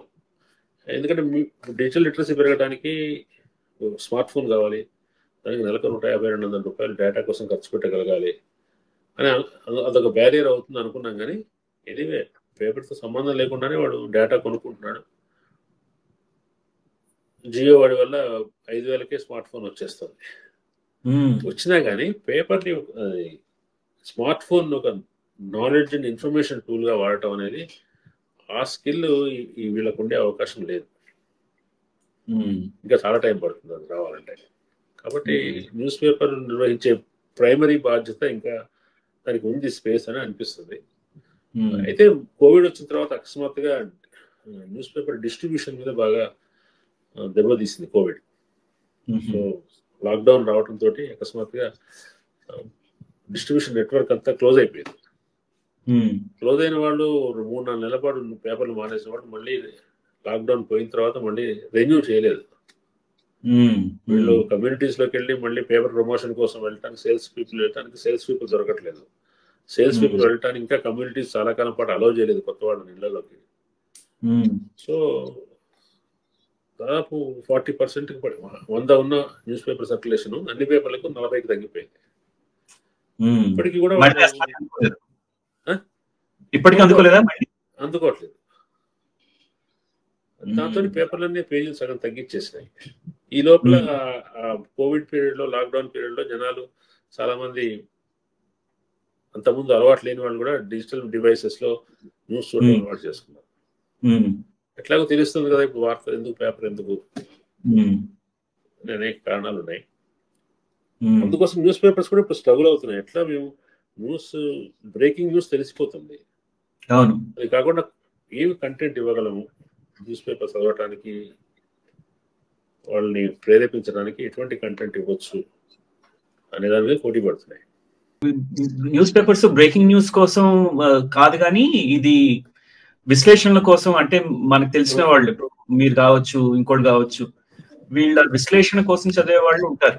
అది కూడా ఇప్పుడు ఒక తరానికి వాళ్ళు అలవాటు కాకపోతే, ఇప్పుడు మీరు అన్నారు కదా, ఏదైతే హౌస్ హోల్డ్స్ ఉన్నాయో, పేపర్ రావటం మానేసిన హౌస్ హోల్డ్స్ ఏవైతే ఉన్నాయో, ఏ పేపర్ అన్నా కానీ ఆ జర్నలిస్టులు వాళ్ళు తెలియకుండానే ఉంటారు కదా వీళ్ళంతా. సో వాళ్ళందరూ డిజిటల్ కి మూవ్ అయ్యేసరికి ఆ కారణం కూడా పోతుంది. అంటే వీళ్ళ విశ్లేషణ కోసం పేపర్ కొనుక్కుందాం అనే కారణం కూడా పోతుంది ఏమో కదా. అంటే ప్రింట్ మీడియా మాత్రమే చేయగలిగే పనులు కొన్ని ఉన్నాయి, వాటి కోసం కొంతకాలం ప్రింట్ మీడియా ఉంటుంది అనుకుంటా. అంటే రీడింగ్ సాటిస్ఫాక్షన్ అనేది బహుశా ఉంటే కిండిల్ లాంటి డివైస్ లో ఉంటే ఉండవచ్చు, కానీ మామూలు స్మార్ట్ ఫోన్ లో రీడింగ్ ఎక్స్పీరియన్స్ పూర్తిగా రావడం కష్టం. సీరియస్ కంటెంట్ చదివితే సిమిలర్ ఎక్స్పీరియన్స్ రావడం కష్టం. అందువల్ల కొంతమంది పేపర్ కోసం పేపర్ని ఇష్టపడతారేమో. నువ్వేదో అనుభూతున్నావు. ఇప్పుడు ఒక సరదా ప్రశ్న అడుగుతాను సార్. కేఎన్వై పతంజలి గారు, ఆయన స్వతహాగా పాత్రికేయుడు. ఆయన పాత్రికేయుల గురించి, పోలీసుల గురించి చాలా ఘాటుగా మాట్లాడుతూ రచనలు చేశారు. మీరు ఆ రచనలు చదివారా? మీ ఉద్దేశం ఏమిటి ఆ రచనల మీద?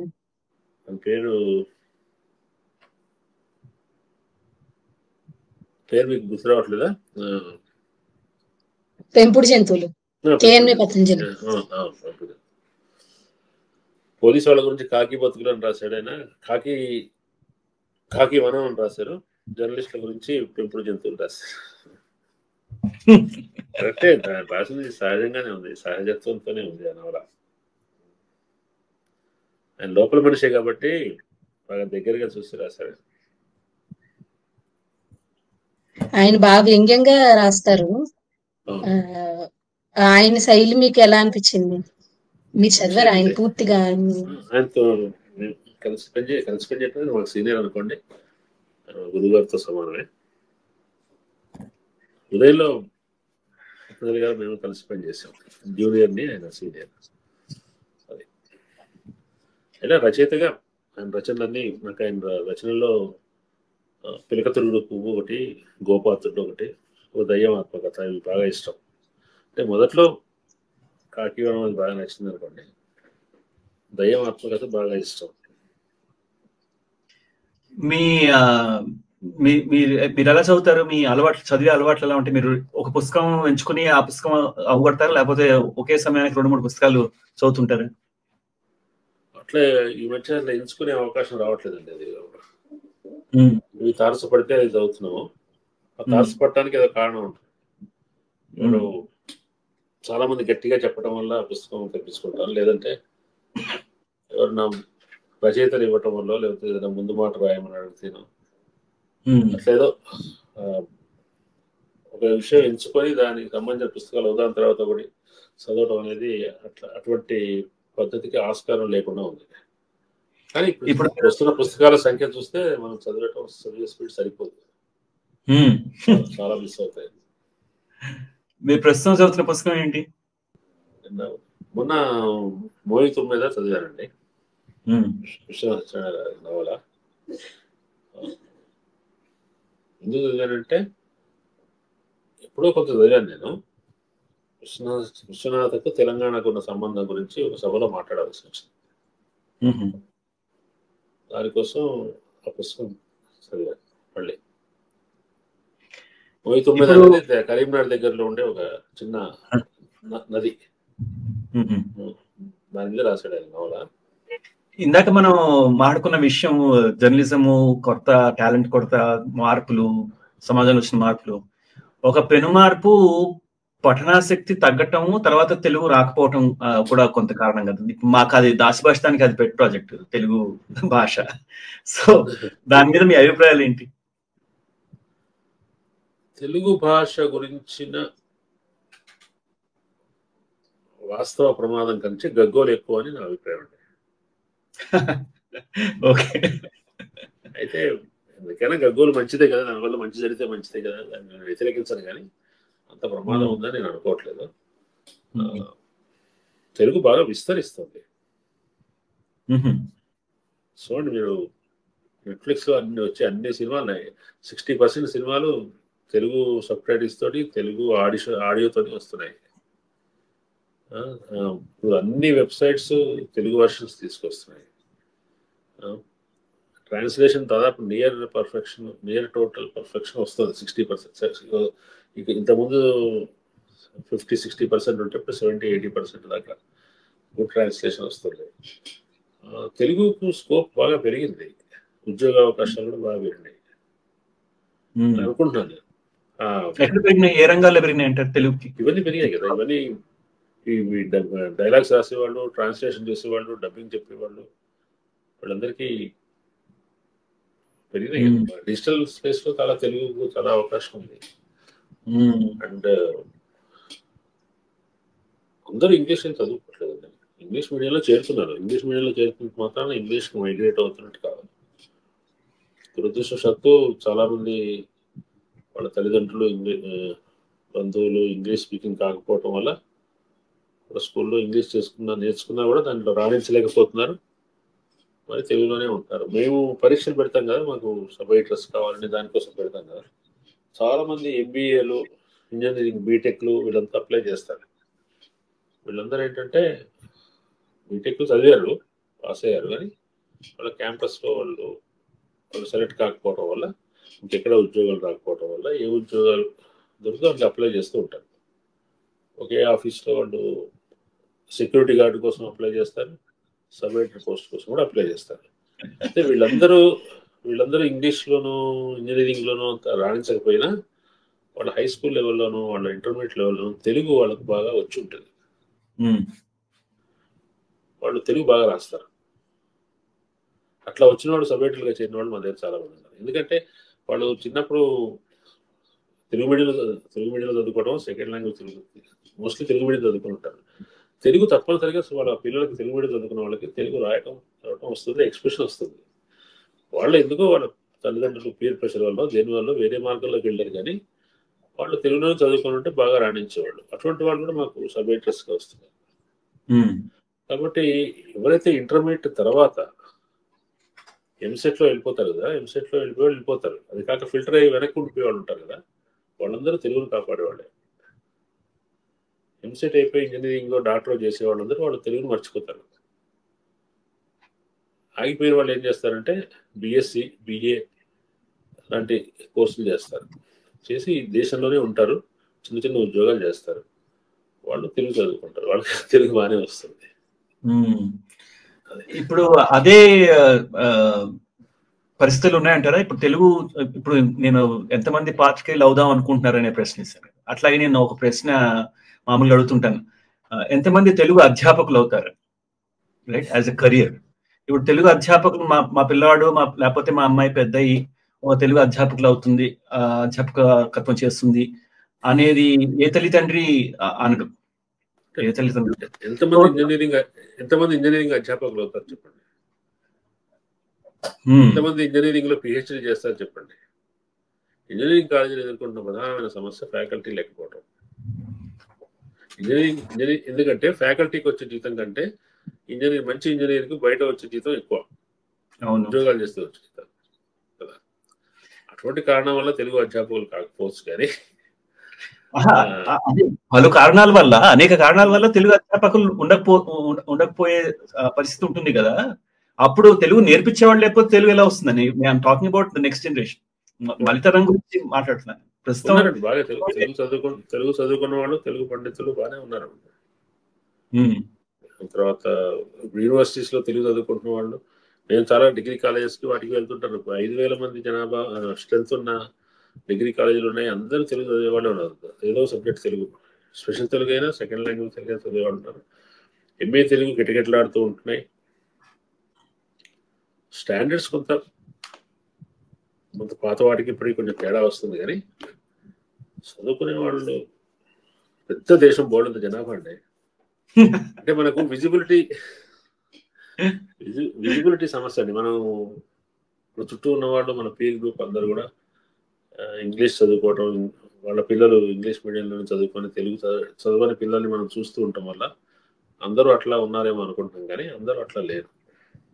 అంటే బై చాయిస్ కాదు, వాళ్ళకి అవకాశాలు లేక చాలా మంది తెలుగులో ఉంటున్నారు. ఇప్పుడు మన తమిళని బాగా కంపేర్ చేసుకుంటున్నాం కదా మనం, అలాగే కన్నడతో కూడా కంపేర్ చేసుకోవచ్చు. కానీ తమిళులు దక్షిణ భారతదేశంలో భాషాభిమానం మెండుగా ఉండే వాళ్ళు ఎవరంటే సమాజం ఏంటంటే తమిళ సమాజం. అంత ఆ లెవెల్లో మనకి రావటానికి మనం ఏం చేయొచ్చు అంటారు? అంత స్పృహ రావటానికి, భాషా స్పృహ రావటానికి. వాళ్ళ భాషా స్పృహ అనేది చాలా చారిత్రకమైంది, చాలా హిస్టారికల్ రీజన్స్ ఉన్నాయి దానికి. వాళ్ళ దగ్గర వచ్చిన సోషల్ మూవ్మెంట్స్, లాంగ్వేజ్ మూవ్మెంట్స్ ఒకటే, రెండు కలిసి నడిచినాయి. మన దగ్గర లాంగ్వేజ్ మూవ్మెంట్ కు సోషల్ మూవ్మెంట్ కు సంబంధం లేవు. మన దగ్గర అంత బలమైన సోషల్ మూవ్మెంట్ లేదు. కాబట్టి వాళ్ళ దగ్గర చాలా మంది, చూడండి మీరు, దాన్ని ఎట్లా చెప్పుకోవాలో తెలియదు, కానీ కర్ణాటకలో చెప్పుకోదగినటువంటి సైన్స్ ఫిలాసఫర్ రైటర్స్ ఉన్నారు. కర్ణాటక, కేరళలో ఉన్నారు, తమిళనాడులో ఉన్నారు, ఆంధ్రాలో లేరు. దానికి ఏం కారణం మనకు తెలియదు, కానీ రామానుజాచార్యులు, మధ్వాచార్యులు, శంకరాచార్యులు మూడు అటువైపు పుట్టారు. తర్వాత పెరియార్ రామస్వామి, సుబ్రహ్మణ్య భారతి, ఇక్కడ పుట్టన్న కనగళ్ళు కావచ్చు, ఇంకొకళ్ళు కావచ్చు. అక్కడ కేరళలో ఆయన నారాయణ గురు. అటువంటి స్ట్రాంగ్ లీడర్షిప్ క్వాలిటీస్ అటువంటి రిఫార్మర్స్ మూమెంట్స్ మన దగ్గర రాలేదు. కారణం తెలుగు నేల కొంత బ్రిటిష్ రూల్లోనూ కొంత నిజాం రూల్లోనూ ఉండటం కారణం కావచ్చు. కారణం తెలియదు, కానీ వాళ్ళకి ఏంటంటే వాళ్ళ తమిళులు వాళ్ళు ఇంటర్నల్ గా మళ్ళీ యాంటీ బ్రాహ్మణిజం ఉంటుంది, కానీ బయటకు వచ్చేసరికి తమిళంతా ఒకటే కదా. అట్లాగే వాళ్ళ ప్రతి ఒక్క రాజకీయ పార్టీ హిందీ వ్యతిరేకిస్తుంది. ప్రతి రాజకీయ పార్టీ తమిళని ఏమన్నా అంటే అందరూ ఒకటే కాలు మీద లేస్తారు.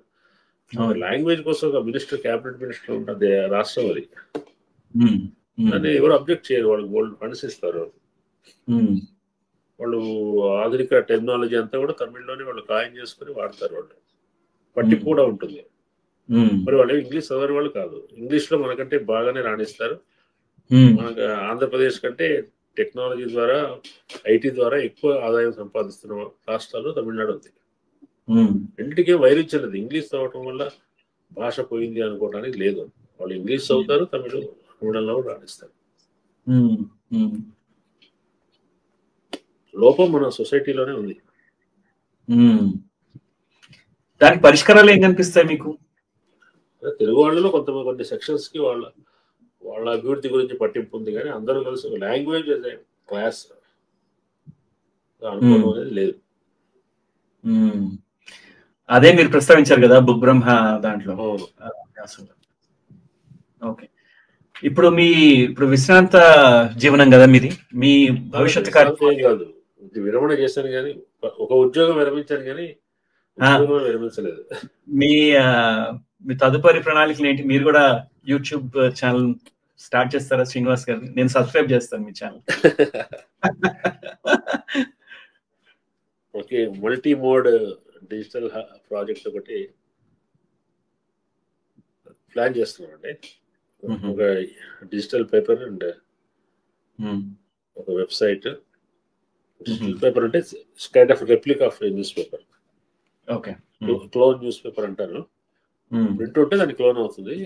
Stand alone clone newspaper and website. దానికి వీడియో లింక్ కూడా, యూట్యూబ్ కూడా ఉంటుంది. ఓకే. అంటే ఇంకా ప్రణాళిక స్థితిలో ఉందా? ఇంకా 5-6 నెలలు పడుతుందండి. ఓకే. ఏమైనా పేరు ఏమైనా పెట్టారు దానికి? ఇంకా లేదు, ఇంకా డిస్కషన్ లో ఉంది. ఓకే. ఓకే. దాన్ని మేము సో సారథ్యంలో వస్తుంది. మేము don't own it, but trying for looking for owners.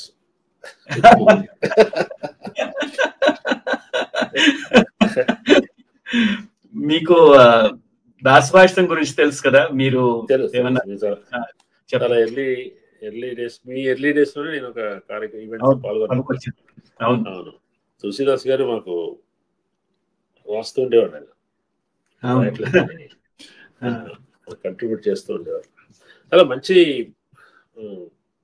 అంటే మంచి అనే చిన్న మాట, కానీ చాలా మంచి ప్రాజెక్ట్. కానీ చాలా మీరు పూర్తిగా వచ్చేసారన్నప్పుడు నేను కొంచెం అదేంటి అంత లాభదాయకంగా ఉండదు కదా, మరి ఉద్యోగం వదిలేసి కెరీర్ వదిలేసి రావడం ఏంటి అనుకున్నాను.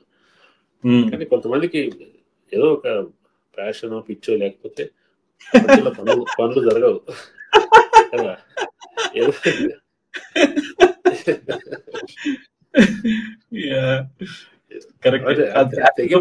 తెగింపు గట్ ఫీలింగ్ అనేది ఏదో దశలో రావాలి కదా. అప్పుడు క్యాలిక్యులేట్ చేసుకుంటూ కూర్చుంటే కుదరదు అది. కాబట్టి అది ఆ తెగింపు చేసినందుకు నాకు చాలా అప్రిషియేటింగ్ గా అనిపించింది. మార్కెటింగ్ ఇంకొంచెం బలంగా చేయాలేమో అనిపించింది. యూట్యూబ్స్ వ్యూస్ అవి నేను ఒకసారి తిరిగేసాను మొన్న.